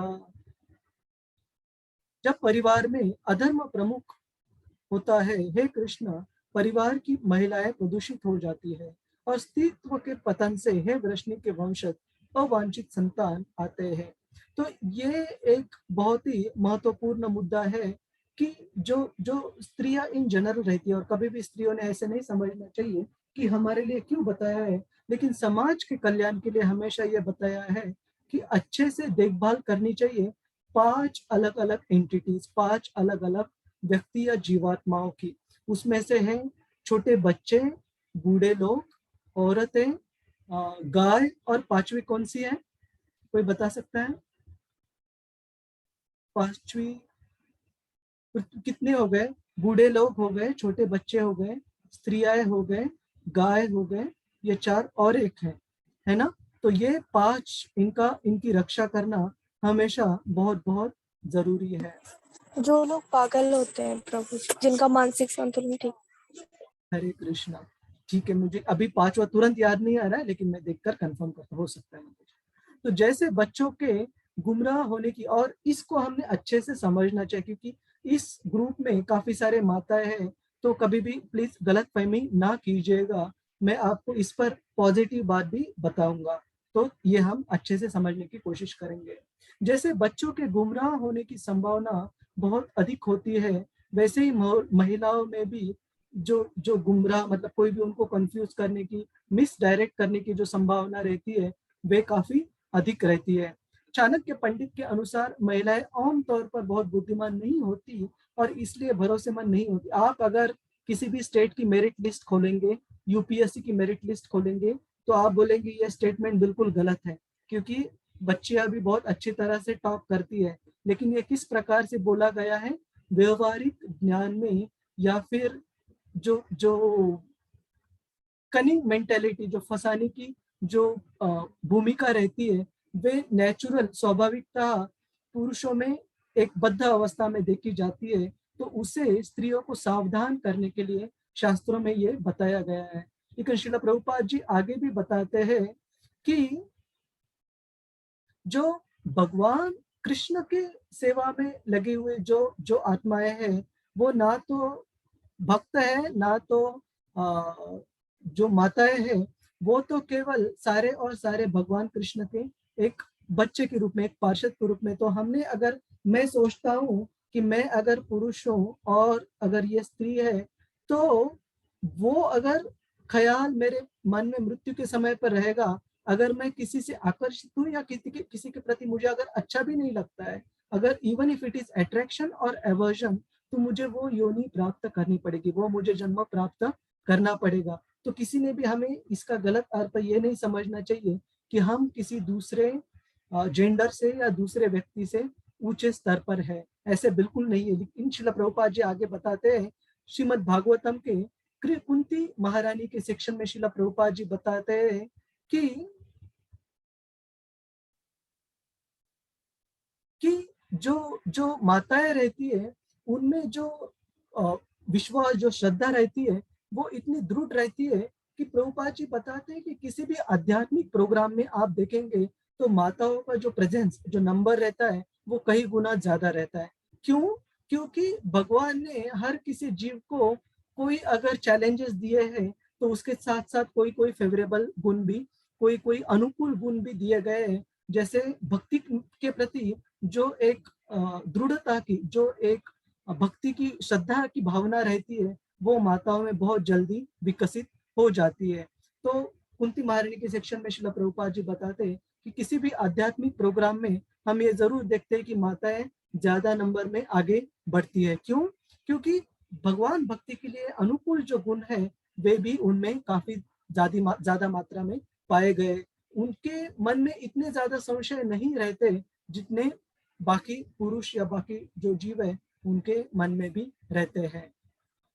और ये प्रश्न एक बार श्रील प्रभुपाद जी की एक जो मेन जो उनकी शिष्या है यमुना माता जी, उन्होंने भी श्रील प्रभुपाद जी से ये पूछा था कि प्रभुपाद जी, आपने कहा कि women they need to be protected और they are prone to get cheated, तो ये सही है क्या भक्तों के लिए? प्रभुपाद जी ने कहा यस, अगर वो सोचते हैं कि मैं एक स्त्री हूँ या मैं एक पुरुष हूँ, एक भगवान, अपने आप को भगवान कृष्ण के पार्ट एंड पार्सल, एक भगवान कृष्ण के अंश के रूप में न देखते हुए हम अगर इन भौतिक तरीकों से खुद को समझते रहेंगे, तो फिर ये सारे जो बताए गए तत्व ये जरूर यहाँ पर लागू होंगे।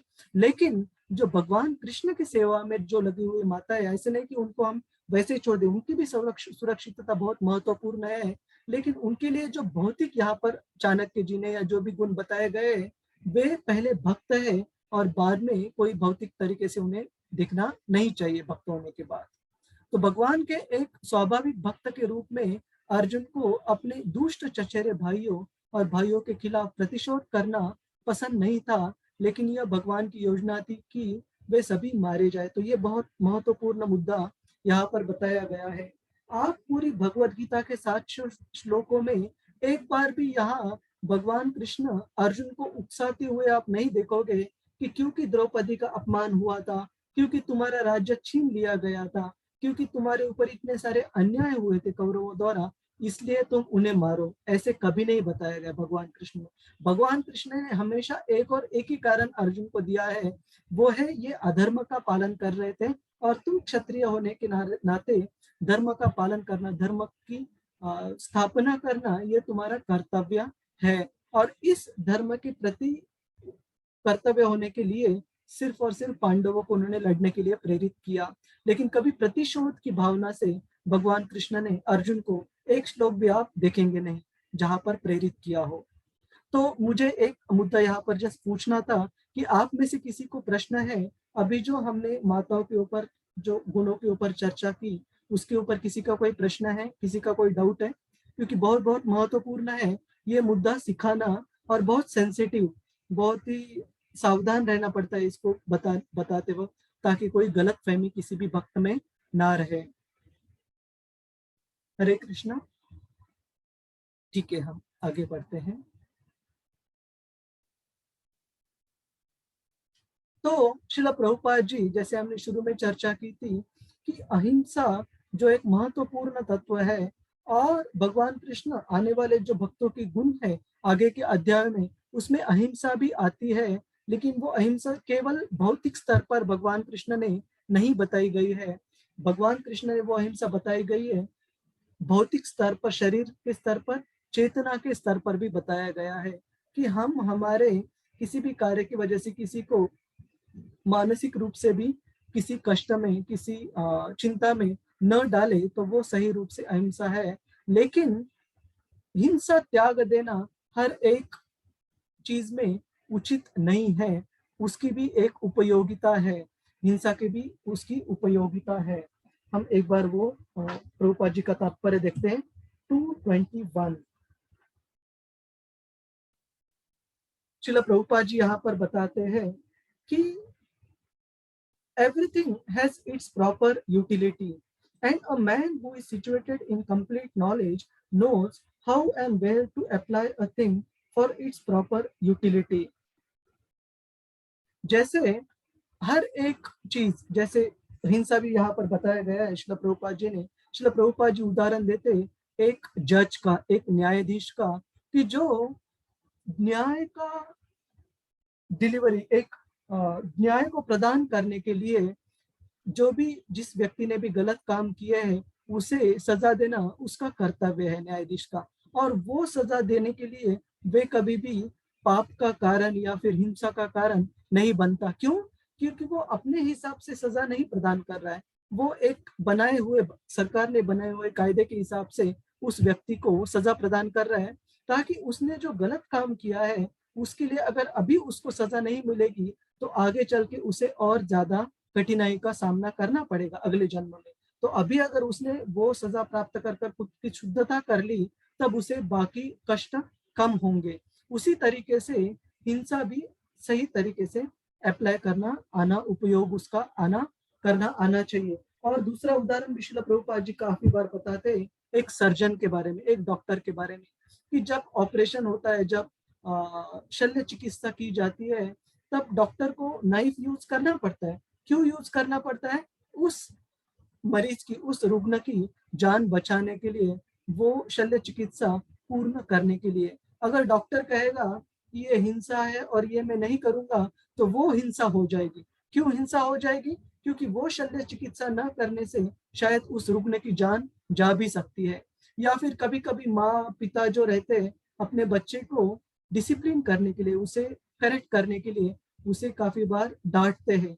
तो डांटना भी काफी काफी काफी बार स्ट्रांग हो सकता है, लेकिन उन्होंने अगर बोला कि मुझे हिंसा नहीं करनी है, मैं बच्चे को गलत काम करना है करने दो, तो वो बच्चा बड़े होके काफी मुश्किलों में आ सकता है अगर माता पिता ने उसके प्रति ठीक से डिसिप्लिन उसे नहीं किया। तो ये अलग अलग उदाहरण श्रील प्रभुपाद जी बताते हैं कि हिंसा की भी अपनी उपयोगिता है, उसे पूरी तरह से त्याग किया नहीं जा सकता।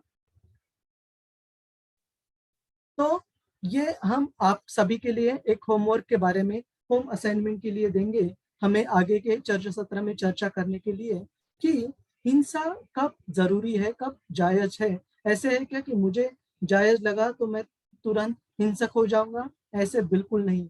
एक स्पेसिफिक सिनेरियो में कई दिए हुए शास्त्रों के अनुसार उसे में सिर्फ हिंसा को जायज बताया गया है। और कृष्ण जो कि सर्वप्रिय है, उसका मतलब है सारे जीव उनको उतने ही प्रिय है, चाहे वो असुर हो चाहे वो साधारण जीवात्माएं हैं। तो उन्होंने अर्जुन को युद्ध के लिए प्रेरित क्यों किया, है ना, इसके बारे में भी हम इस तात्पर्य में पढ़कर आइए आप हम चर्चा करेंगे। तो हम आगे बढ़ते हैं। तो रजनी माता जी, I will just put it on chat, तो आप अगर ये नोट कर बाद में डाल पाए। ओके ओके प्रभु जी, मैंने स्क्रीनशॉट ले लिया। स्क्रीनशॉट ले लिया ना, ठीक है। यस यस प्रभु जी।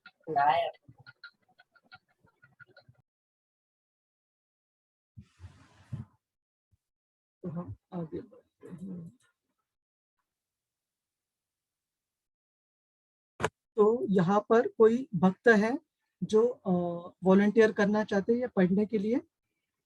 निवेदिता माता जी, हरे कृष्ण माता जी, प्लीज गो अहेड। हरे कृष्ण प्रभु जी। हरे दूसरी तरफ दुर्योधन, उसने ऐसा क्यों नहीं सोचा? अर्जुन क्यों सोच रहा है? क्योंकि वह भक्त है। यही अंतर है। ऐसा भक्त सोचता है। भक्त किसी को मारना पसंद नहीं करता, यहाँ तक कि चींटी को भी। उस पर कितने अत्याचार किए, फिर भी जब हत्या का प्रश्न आया तो भी वह खुश नहीं हुआ। नहीं, यह वैष्णव है और बड़े से बड़े शत्रु को भी क्षमा करने का तैयार है। हरे कृष्णा। हरे कृष्णा माता जी, बहुत बहुत धन्यवाद।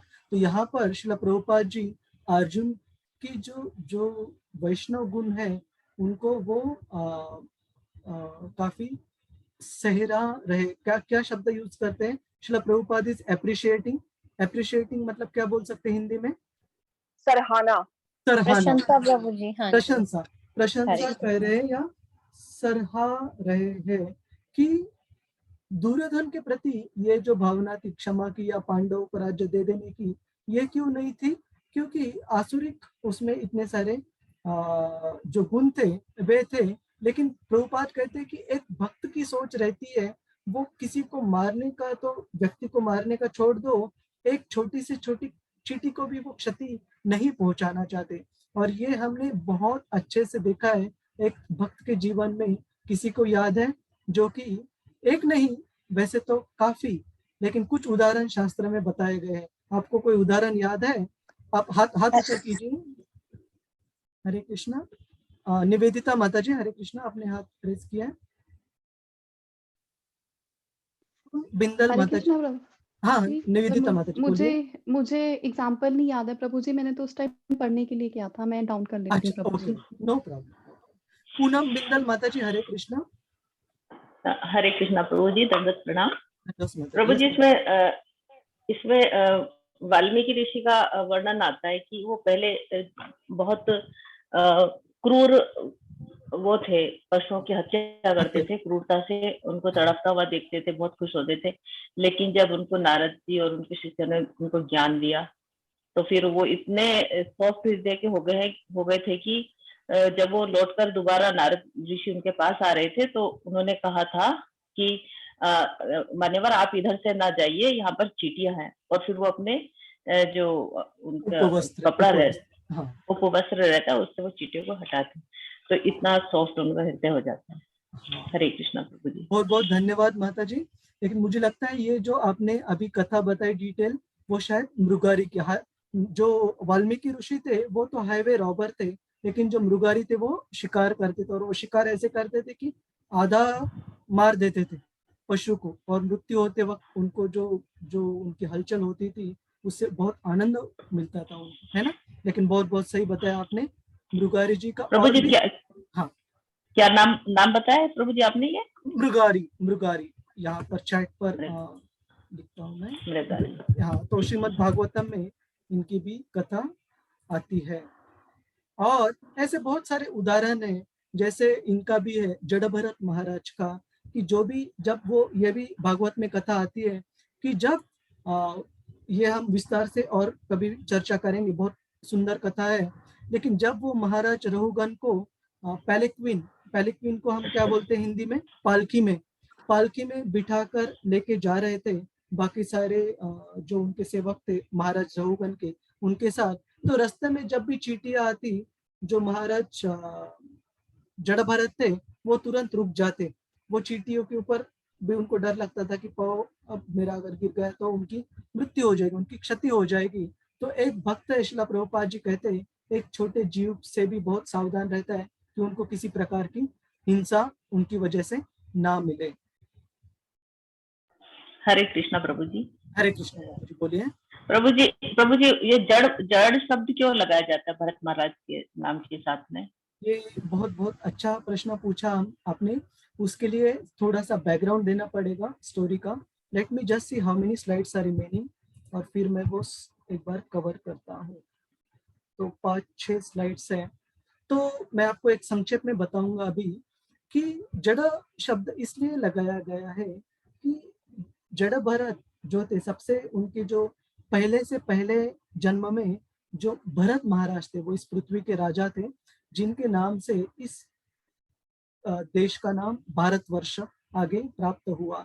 तो उन्होंने भगवान की भक्ति का पालन करने के लिए अपने युवा स्थिति में पूरा घर का वगैरह त्याग कर कर अपने बेटे के हाथ में राज्य सौंप कर वो गंडकी नदी के पास में जंगल में वास करने लगे भक्ति मार्ग का अवलंबन करने के लिए। लेकिन उस भक्ति मार्ग का अवलंबन करते वक्त एक थोड़ी गड़बड़ ये थी कि उनके साथ भक्तों का संग नहीं था।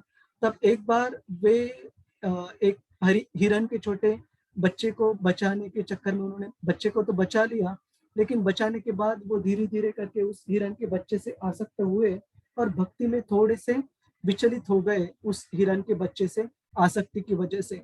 और उनका जब मृत्यु का समय आया तब उनको वो हिरण का बच्चा याद आया, और जिसकी वजह से अगला जो उन्हें जन्म प्राप्त हुआ वो एक हिरण का प्राप्त हुआ।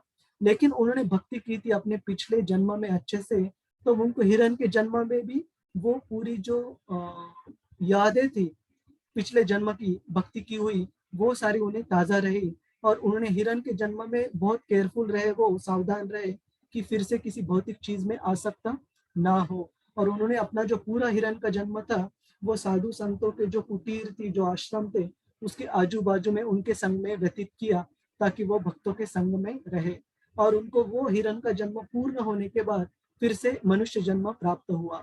भरत महाराज बने, फिर हिरण बने, फिर उनको मनुष्य जन्म प्राप्त हुआ। लेकिन इस मनुष्य जन्म में उनको पहले 2 जन्मों की यादें ताजा थी, हिरण के जन्म की और उसके पहले वाले भरत महाराज के जन्म की, कि वो भक्ति में थे और कैसे एक भौतिक आसक्ति की वजह से कैसे उनको भक्ति में जीवन से थोड़े विचलित हो गए। तो इस मनुष्य वाले जन्म में वो बहुत बहुत ज्यादा सावधान थे कि किसी भी भौतिक आसक्ति में नहीं गिरना है, नहीं आना है। तब वो उन्होंने क्या किया कि एक डम का मतलब है एक मंद बुद्धि के व्यक्ति जैसा व्यवहार उन्होंने रखा, ताकि बाहरी लोगों को लगे कि ये किसी भी काम का नहीं है, ये व्यक्ति बस मंद व्यक्ति है। तो इसलिए उनका नाम जड़ भरत पड़ा।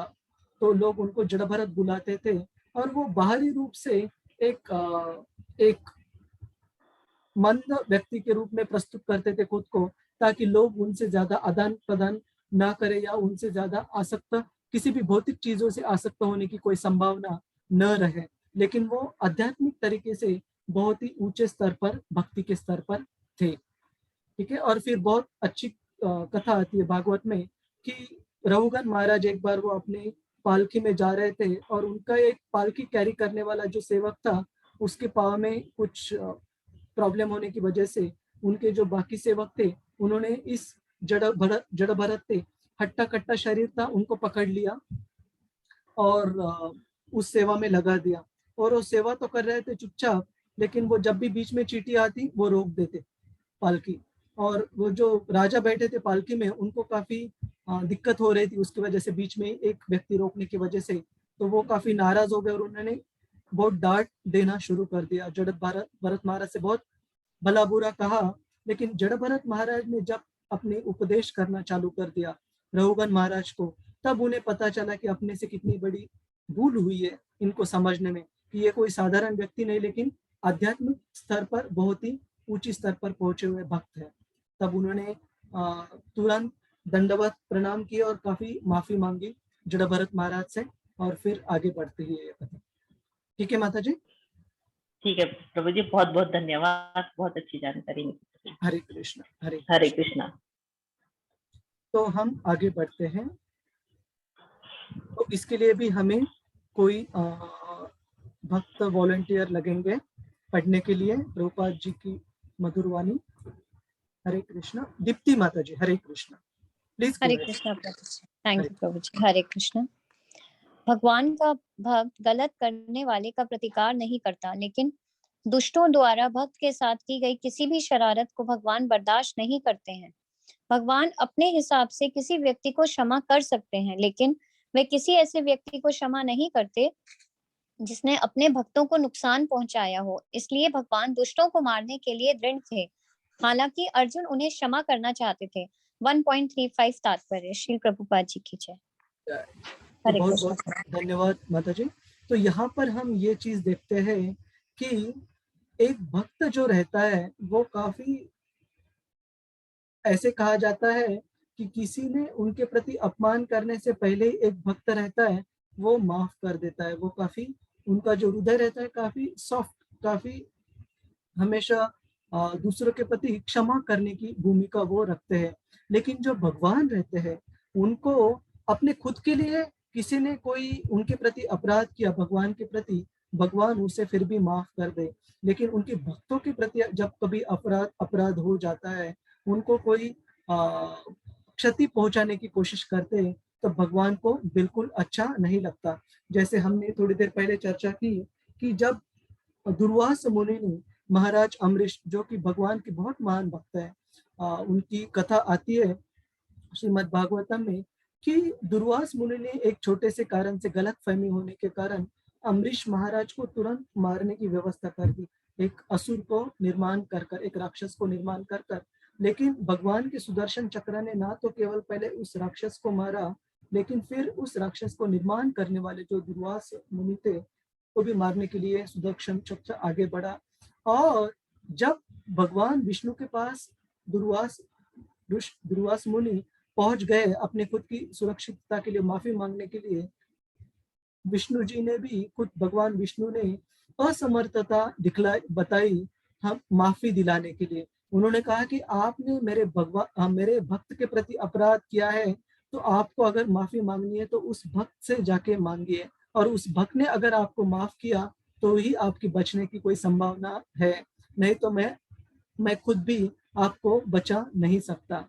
तो ये बहुत बहुत महत्वपूर्ण चीज है कि भगवान के भक्तों के प्रति हम जब आदान प्रदान कर रहे हैं, जब उनके साथ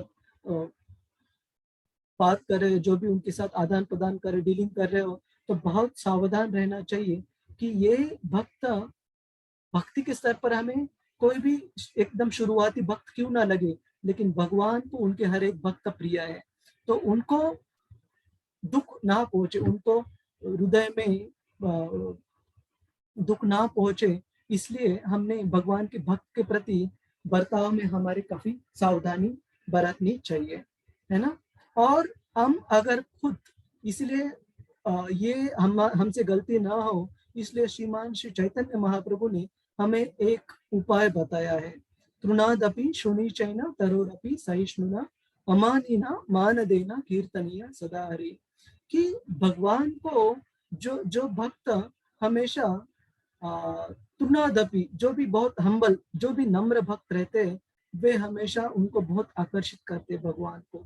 और जब हमारे हृदय में हम इस नम्रता के गुण जो है उसको अच्छे से पालन करेंगे, तब ये जो चांसेस है, जो पॉसिबिलिटीज है, शक्यता है, वो कम हो जाती है कि हम किसी और के प्रति अपराध की भावना रखें या प्रतिशोध की भावना रखें।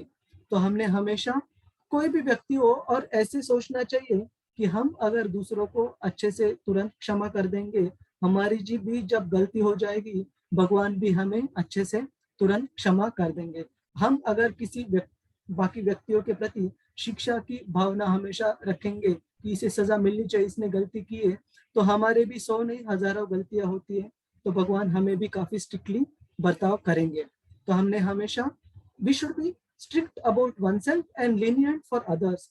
हमने हमारे खुद के लिए हमेशा स्ट्रिक्ट रहना चाहिए, लेकिन बाकी भक्तों से स्पेसिफिकली आदान प्रदान करते वक्त हमने हमेशा काफी क्षमा की हमेशा भावना रखी। क्षमा की नहीं, हमने ये सोचना चाहिए कि हम ही इतने सारे गड़बड़ करते, गलतियां करते, भगवान अगर हमें हमेशा माफ कर दे तो मेरी क्या स्थिति है, मेरा क्या स्तर है किसी भक्त को क्षमा करने का, वो तो मेरी बिल्कुल औकात है ही नहीं, है ना। तो हमने कभी ऐसे नहीं सोचना चाहिए कि इस व्यक्ति ने मेरे प्रति अपराध किया और इसे सजा मिलनी चाहिए, ऐसे कभी नहीं सोचना चाहिए। हम आगे बढ़ते हैं। आरती माता जी, आपने हाथ ऊपर किया था। हरे कृष्णा। हरे कृष्णा प्रभु जी, दंडवत प्रणाम। यस माता जी। यदि आप अपने भक्त का अपमान करते हैं तो भक्त क्षमा कर सकते हैं, लेकिन कृष्ण क्षमा नहीं करेंगे। ये कृष्ण की स्थिति है, इसलिए किसी भक्त का अपमान करने में सावधानी बरतें। कोई भक्त आपको क्षमा कर सकता है, लेकिन कृष्ण तुम्हें क्षमा नहीं करेंगे। कृष्ण बहुत सख्त हैं, वे अपने भक्त का अपमान बर्दाश्त नहीं कर सकते। इसलिए लड़ाई की यह व्यवस्था अर्जुन चाहता था, नहीं उन्हें क्षमा करने दो। कृष्ण चाहते थे, नहीं तुम्हें अवश्य लड़ना चाहिए, तुम्हें उन्हें मार डालना चाहिए। भगवद गीता 1.26 and 27, लंदन, जुलाई 21, 1973। हरे कृष्ण। बहुत बहुत धन्यवाद माता जी। तो यहाँ हम देखते हैं यही मुद्दा कि किसका अपमान हुआ था कौरवों के तरफ से, बहुत महत्वपूर्ण, द्रौपदी का। और वो एक पतिव्रता स्त्री तो थी, लेकिन उससे ज्यादा भगवान कृष्ण की बहुत महान भक्त भी थी। तो यहाँ पर कृष्ण को बिल्कुल अच्छा नहीं लगा था कि उनके भक्त को एक भरी सभा में इस प्रकार से अपमानित किया गया। तो भगवान ने उस समय तो उनकी जो डिग्निटी थी उसे तो बचाया ही, उनका जो मान था उसे तो बचाया ही, लेकिन वो जो अपमान हुआ भरी सभा में उनके साथ, उसके लिए भगवान कृष्ण अवश्य सजा दिलाना चाहते थे। लेकिन एक चीज हमने हमेशा समझना चाहिए कि ये भगवान है, पूर्ण पुरुषोत्तम भगवान, जो कि प्रकृति के सारे गुणों से, इस भौतिक सारे गुणों से ऊपर है ना। तो हमने कभी भगवान को रेप्लिकेट नहीं करना है, हमें भगवान का स्तर है, हमारा भक्तों का स्तर जो मैंने अभी बताया कि हमसे इतने हजार, 100, सैकड़ों गलतियां होती रहती है, फिर भी भगवान हमें माफ करते हैं। तो हमें कभी इतना सख्ती हमें नहीं रखनी चाहिए। हाँ, हम जरूर सख्त रहेंगे अगर कोई भगवान के प्रति अपराध करता है तो वो, या फिर किसी और भक्त के प्रति अपराध करता है, गलत कहता है, तो भी सख्त का मतलब है कि हम जो भी इंचार्ज है उनको जाकर बताएं जो भी है, लेकिन खुद सख्ती से व्यवहार नहीं करना चाहिए, वो हमने हमेशा अवॉइड करना चाहिए। क्यों? उस व्यक्ति की गलती हो भी क्यों ना, लेकिन अगर हमारे आदान प्रदान में कोई मिस्टेक, कोई गड़बड़ हो जाती है तो हमारा पंगा किसके साथ है? सीधा कृष्ण के साथ है। तो कभी भी हमने ये सोचना चाहिए कि कृष्ण को मैं नाराज नहीं करना चाहता या करना चाहती, तो इसलिए मैं उन्हें भक्त के साथ भी जो बर्ताव है वो करते हुए बहुत ही सावधान रहूंगा। तो ये हम कुछ कंक्लूडिंग स्लाइड्स में है आज के चर्चा सत्र के। तो हरे कृष्ण। भक्ति शास्त्री में जैसे हमने कहा कि इस जो करिकुलम है, ये जो सीखने की पद्धति है, और हमने जो पहले लेवल 1, 2, 3 कवर किए हैं, इसमें थोड़ा सा फर्क यह है कि ये सिर्फ क्लासेस नहीं है, इसमें बहुत ज्यादा जो शिक्षाएं हैं वो चर्चा के द्वारा आदान प्रदान है, और जो भी हम चर्चा कर रहे हैं उसके ऊपर रेगुलर रिटर्न असाइनमेंट्स हम सभी को टाइम टू टाइम करनी पड़ेगी। उसके लिए हम जो पूरे टॉपिक्स है सारे असाइनमेंट के, ओपन एंडेड बुक्स असाइनमेंट, या सारे जो श्लोकास मेमोराइजेशन है वो हम शेयर करेंगे रजनी माता जी थ्रू, जानवी माता जी थ्रू। तो मेरा आपसे ये विनती है मेरी आपसे कि जो भी गूगल अपलोड की, गूगल फॉर्म्स की जो भी साइट जानवी माता जी या फिर रजनी माता जी द्वारा शेयर होंगी, उस पर आप ये हैंड रिटन असाइनमेंट्स, जो अपनी ओपन बुक्स असाइनमेंट है, हैंड रिटन असाइनमेंट्स होनी चाहिए और वहां पर दिए हुए टाइम लिमिट में अपलोड कर दीजिए, ताकि आपकी जो समझ है, आपकी जो शिक्षा है श्रील प्रभुपाद जी की बुक्स की, वो काफी गहराई में हो और हम आपको एकदम डिटेल्स में विस्तारित रूप से फीडबैक जो है वो भी अच्छे से बता पाए। तो इसके लिए ये ओपन बुक असाइनमेंट जो हम पब्लिश करेंगे लिस्ट, वो भी अच्छे से इसका पालन कीजिएगा। और स्वाध्याय जो अध्याय के लिए अवलोकन चार्ट या नोट्स है वो भी हम शेयर करेंगे इस व्हाट्सएप ग्रुप पर। पूर्व स्वाध्याय हमारे जो वीकली डिस्कशंस रहते, जैसे लास्ट टाइम जो होने वाला था उससे मैंने आपको कुछ श्लोक दिए थे पढ़ने के लिए, तो वैसे ही आगे चलकर मैं आपको जरूर श्लोक शेयर करूंगा ग्रुप पर स्व अध्याय या पूर्व स्वाध्याय करने के लिए as a preparation for our discussion. और ओपन बुक असेसमेंट प्रश्न, इसके ऊपर जो प्रश्न लिखने हैं उसकी जो वर्ड लिमिट है वो थोड़ी सी ज्यादा है, हम आपको डिटेल में ग्रुप में भी बताएंगे, लेकिन वो प्रश्न ऐसे नहीं रहेंगे 1 या 2 लाइन के, उस पर आपको काफी सोचकर श्रील प्रभुपाद जी की किताब पढ़कर, भगवद गीता के तात्पर्य पढ़कर आपको उसका उत्तर बताना पड़ेगा। और आपको कॉपी पेस्ट नहीं करना है, वहां से बुक से ले लिया वहीं पर पेस्ट कर दिया, या किसी और का कोई उत्तर है वो कॉपी पेस्ट कर दिया, इसके लिए आपको वो अच्छा नहीं रहेगा। तो खुद पढ़ाई अच्छे से श्रील प्रभुपाद जी की पुस्तकों का अच्छे से पढ़ने के लिए और वो जो हमारी समझ है वो प्रश्नोत्तर रूप में उतारने के लिए ये ओपन बुक असाइनमेंट बहुत बहुत महत्वपूर्ण है भक्ति शास्त्री में। तो हमने आज चर्चा की अर्जुन के युद्ध न करने के जो 4 कारण है वो हमने चर्चा की। फिर जो राजवंश की परंपराएं है उनकी भी जो महत्वपूर्ण भूमिका है समाज के आध्यात्मिक प्रगति के लिए, उसके लिए भी हमने चर्चा की। और हमने ये जो एक वाक्य जो आता है महिलाओं के बारे में चाणक्य पंडित का, उस पे भी हमने विस्तार से चर्चा की कि किस तरीके से इस चीज को समझना चाहिए। हमने ये भी चर्चा की कि भगवान कृष्ण ने इसके साथ साथ बहुत सारे जो पॉजिटिव, जो अनुकूल गुण है भक्ति के लिए, ये भी माताओं को दिए हैं, जिससे कि ये पता चलता है कि हमारे किसी भी आध्यात्मिक प्रोग्राम में जो माताओं का जो पार्टिसिपेशन रहता है वो काफी बड़ी मात्रा में रहता है। और श्रील प्रभुपाद जी इसके बारे में भी कुंती महारानी के सेक्शन में काफी विस्तार से बताते हैं श्रीमद् भागवतम में। तो किसी ने ये नहीं सोचना चाहिए कि मैं एडवांटेजियस पोजीशन पे हूँ या मैं डिसएडवांटेज पोजीशन में हूँ। हम सारे भगवान कृष्ण के अंश रूप में है, उनके सेवक रूप में, वो हमारी सबसे पहली पहचान है। ठीक है। और कुरुक्षेत्र की लड़ाई के संबंध में हिंसा की उपयोगिता अलग अलग सिचुएशन में कैसी रहती है, इस पर भी हमने चर्चा की। और हमने ये भी कहा कि हिंसा को हम पूरी तरीके से त्याग नहीं कर सकते, उसको किस कॉन्टेक्स्ट में, किस जगह पर इस्तेमाल कैसे करना है, वे शास्त्रों के आधार पर समझना बहुत बहुत जरूरी है। तो ये आखिरी स्लाइड है हमारी। एक हम भक्त को यहाँ पर काफी सारे माताओं के लिए है। कृष्ण भक्त माता जी, हरे कृष्णा, अनम्यूट कीजिए आप। हरे कृष्ण प्रभु जी। हरे कृष्ण। भगवत गीता भगवान द्वारा बोली जाती है ताकि मानव समाज को दृष्टि के सभी कोणों से पूरी तरह से संगठित किया जा सके। राजनीतिक, सामाजिक, आर्थिक, दार्शनिक और धार्मिक रूप से किसी भी दृष्टि से मानव समाज को कृष्ण भावनामृत आंदोलन द्वारा सुधारा जा सकता है। हरे कृष्ण। बहुत बहुत धन्यवाद माता जी।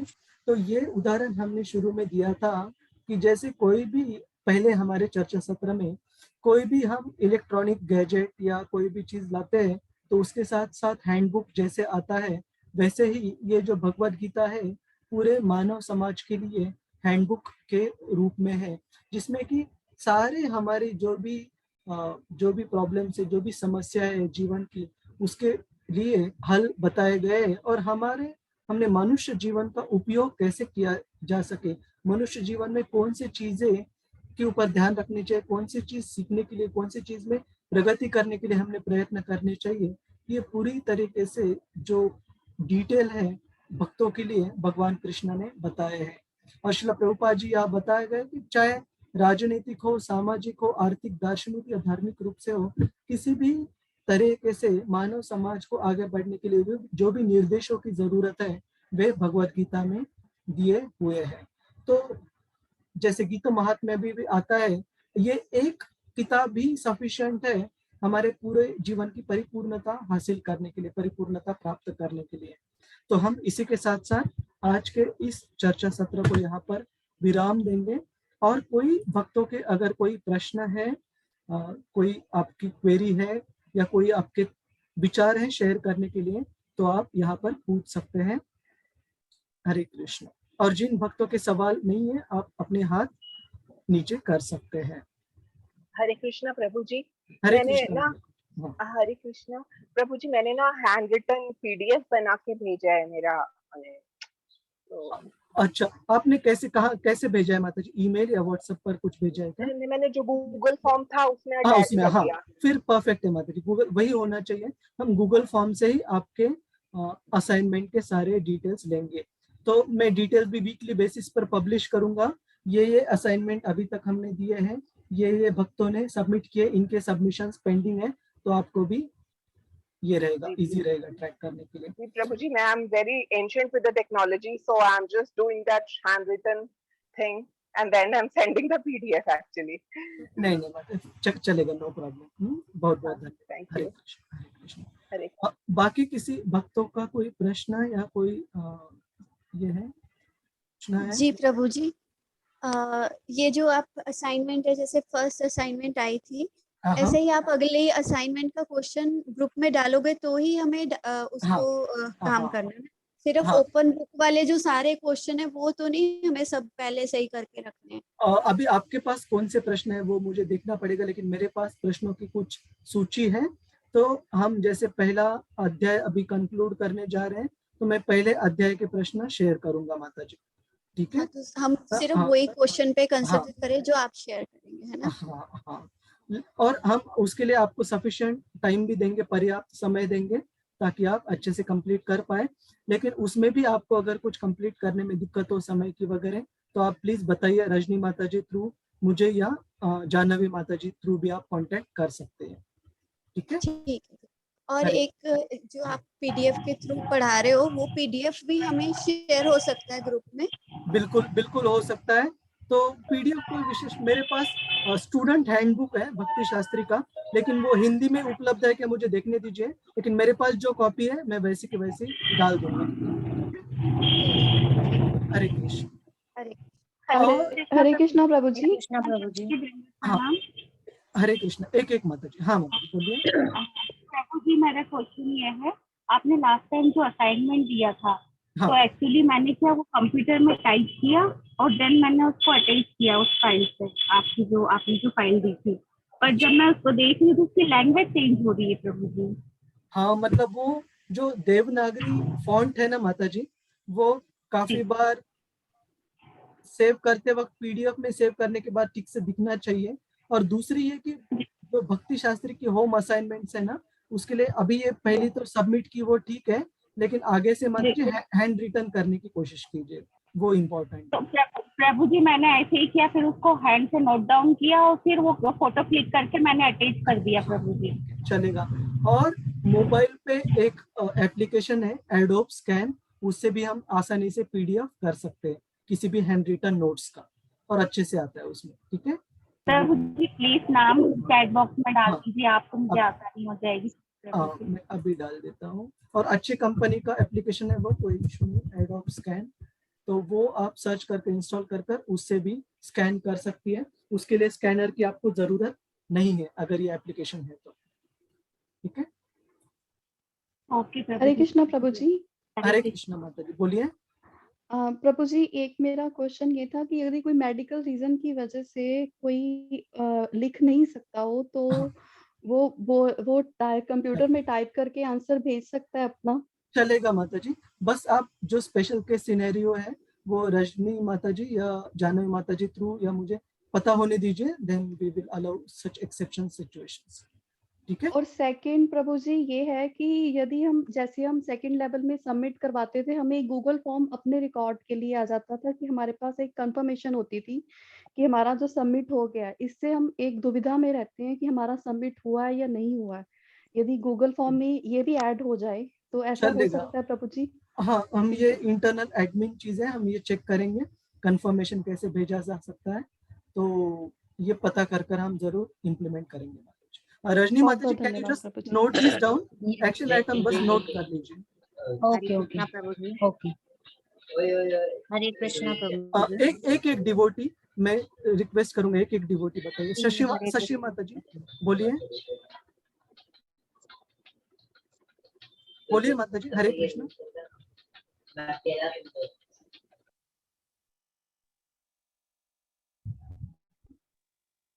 वंदना माता जी, शशि माता जी या श्री हरि। हाँ प्रभु जी, हाँ बोलिए। आपने जो श्लोक भेजे है ना, वो उसका मतलब वो बायात करना है, क्या करना है उसका? एक मिनट। श्लोक क्या क्या कौन सा दिया था मैंने, क्या बोल रहे हो आप? ये उसमें व्हाट्सएप में आए थे ना, हाँ, कुछ श्लोक आए थे। मेमोराइजेशन। हाँ मेमोराइज, अच्छा वो मतलब मेमोराइज करना है, याद करने हैं। हाँ हाँ, लेकिन वो लिस्ट मुझे एक बार फिर से देखने दीजिए, बिकॉज जितना मुझे याद है माता जी ने जो लिस्ट दिया था काफी एक्सटेंसिव दिया था। उसमें से भी मैं एक छोटी लिस्ट आपको यूनिट 1 से दूंगा, ठीक है? तो 30 सबसे दिया था। हाँ 30 श्लोक से। अच्छा, वो तो 30 ओवरऑल है, ठीक है। उसमें से भी जैसे हम पहले यूनिट 1 अभी कवर कर रहे हैं, तो यूनिट 1 के जो स्पेसिफिक है उस 30 में से जो भी है वो मैं आपको अलग से भी भेजूंगा ग्रुप पर। तो एज पार्ट ऑफ भक्ति शास्त्री वे यूनिट वाइज श्लोक भी कवर कीजिएगा, ठीक है? ये 30 तो ओवरऑल भगवत। और ओके, और एक क्वेश्चन था कि हम लोग लेवल 2 में जो भेजते थे ना ओपन बुक वगैरह, वो हमको ना ईमेल पे आ जाता था, हमने हाँ, क्या भेजा। हाँ, वो भी हम इम्प्लीमेंट करेंगे। तो हमको फ्यूचर में कभी वापस कुछ हुआ तो हमको रिवाइज करने में इजी पड़ता था। जैसा लेवल 3 में वापस हमारे एग्जाम्स हुई तो फटाफट उसको रीड कर पाए और एग्जाम में इजीली जाके रेडी हो गए। चलेगा माता जी, तो हम ये इम्प्लीमेंट करेंगे। रजनी माता जी just help note down as action item. Okay, yes yes yes. Thank you प्रभु जी। हरे कृष्ण, हरे कृष्ण। शशि माता जी बोलिए। पीडीएफ बना के ही भेजना है ना? हाँ हाँ ठीक, मैंने भेजा था पिछली बार, वो हो नहीं रहा था, फिर बड़ी मुश्किल से हुआ था। अच्छा, कुछ भी टेक्निकल प्रॉब्लम्स आ जाए आप बता दीजिएगा, ठीक है? और भी कुछ भक्तों के कुछ सजेशन सवाल थे, बीच में एक माता जी ने मुझे पिन भी किया था, तो सॉरी अभी तक वो फॉलो अप नहीं कर पाया मैं, तो उस पर तुरंत फॉलो अप कर एक वीक में आपको रिवर्ट करेंगे, ठीक है? कुछ एक्शन आइटम्स पेंडिंग है मेरी तरफ से भी। हरे कृष्ण। ठीक है प्रभु। हरे कृष्ण प्रभु जी। हरे कृष्ण प्रभु जी। जैसे भक्ति शास्त्र तो जैसे पूछे तो वृंदावन एंड मायापुर में होता है कोर्स, जो है वो 4 मंथ्स में ही कंप्लीट कर देते हैं। हम लोग 1 ईयर लगा रहे हैं, ऐसे कैसे? दो चीजें हैं इसमें। वो रेसिडेंशियल कोर्स है, ठीक है? रेसिडेंशियल मतलब वहां जाके रहना पड़ता है और हर रोज उतना समय कमिट करना पड़ता है, अपना वीकली एक स्लॉट में कमिटमेंट, ठीक है? Yes. Hare Krishna. Hare Krishna. Thank you प्रभु जी। हरे कृष्ण। हरे कृष्ण प्रभु जी, दंडवत प्रणाम। हाँ हरे कृष्ण बोलिए। प्रभु जी सॉरी, मैंने फर्स्ट वाला तो पीडीएफ ही सबमिट कर दिया था टाइप करके। हाँ तो कोई नहीं, मे बी हमने उस समय पे इतने एक्सप्लिसिटली बताया नहीं था, लेकिन अगर आपको लिखने में बाकी भक्तों को कोई दिक्कत नहीं है तो वही प्रेफर है। किसी को मेडिकल रीजन से वगैरह लिख नहीं पाते हैं तो वो हम एक्सेप्शनल केस कंसिडर करेंगे, लेकिन नॉर्मली लिख के हमें पीडीएफ बनाना है। जी प्रभु जी, ओके। हरे जी, थैंक यू प्रभु जी। हरे कृष्ण। तो बहुत बहुत धन्यवाद आप सभी भक्तों का आज की चर्चा सत्र में भाग लेने के लिए। हरे कृष्ण माता जी बोलिए। मेरा नंबर आया ही नहीं, आपने कहा था एक से हैंड रेस करने पर। ओह सॉरी, बाकी सबने बीच में बोला। सॉरी माता जी बोलिए। हरे कृष्ण प्रभु जी। हरे कृष्ण। प्रभु जी मेरी वॉइस आ रही है आपको? हाँ आ रही है। प्रभु जी मेरे एक क्वेश्चन, पहला क्वेश्चन ये है कि जब हम ये श्लोका स्मरण करेंगे तो आप इनका रेसिटेशन चैप्टर वाइज लेंगे, एक एक चैप्टर के जो श्लोका है वो हम याद करके? यूनिट वाइज लेंगे। यूनिट मतलब चैप्टर 1 से चैप्टर्स। हाँ 6 चैप्टर। अच्छा, दूसरा प्रश्न मेरा प्रभु जी ये था कि जो इसमें हमने 6 तरह के आतताई जो पढ़े हैं, हाँ। तो जब ऐसे डिस्कशन हो रहा था ऐसे ग्रुप में हम लोगों का, तो कलीग्स के साथ, तो उसमें वो कह रहे थे जैसे जो आज कंटेम्प्रेरी सोसाइटी में जो हो रहा है फिलहाल, जैसे मैंने कहा कि ये 6 तरह के लोग होते हैं, इसमें हिंसा जस्टिफाइड होती है वैदिक आदेशानुसार।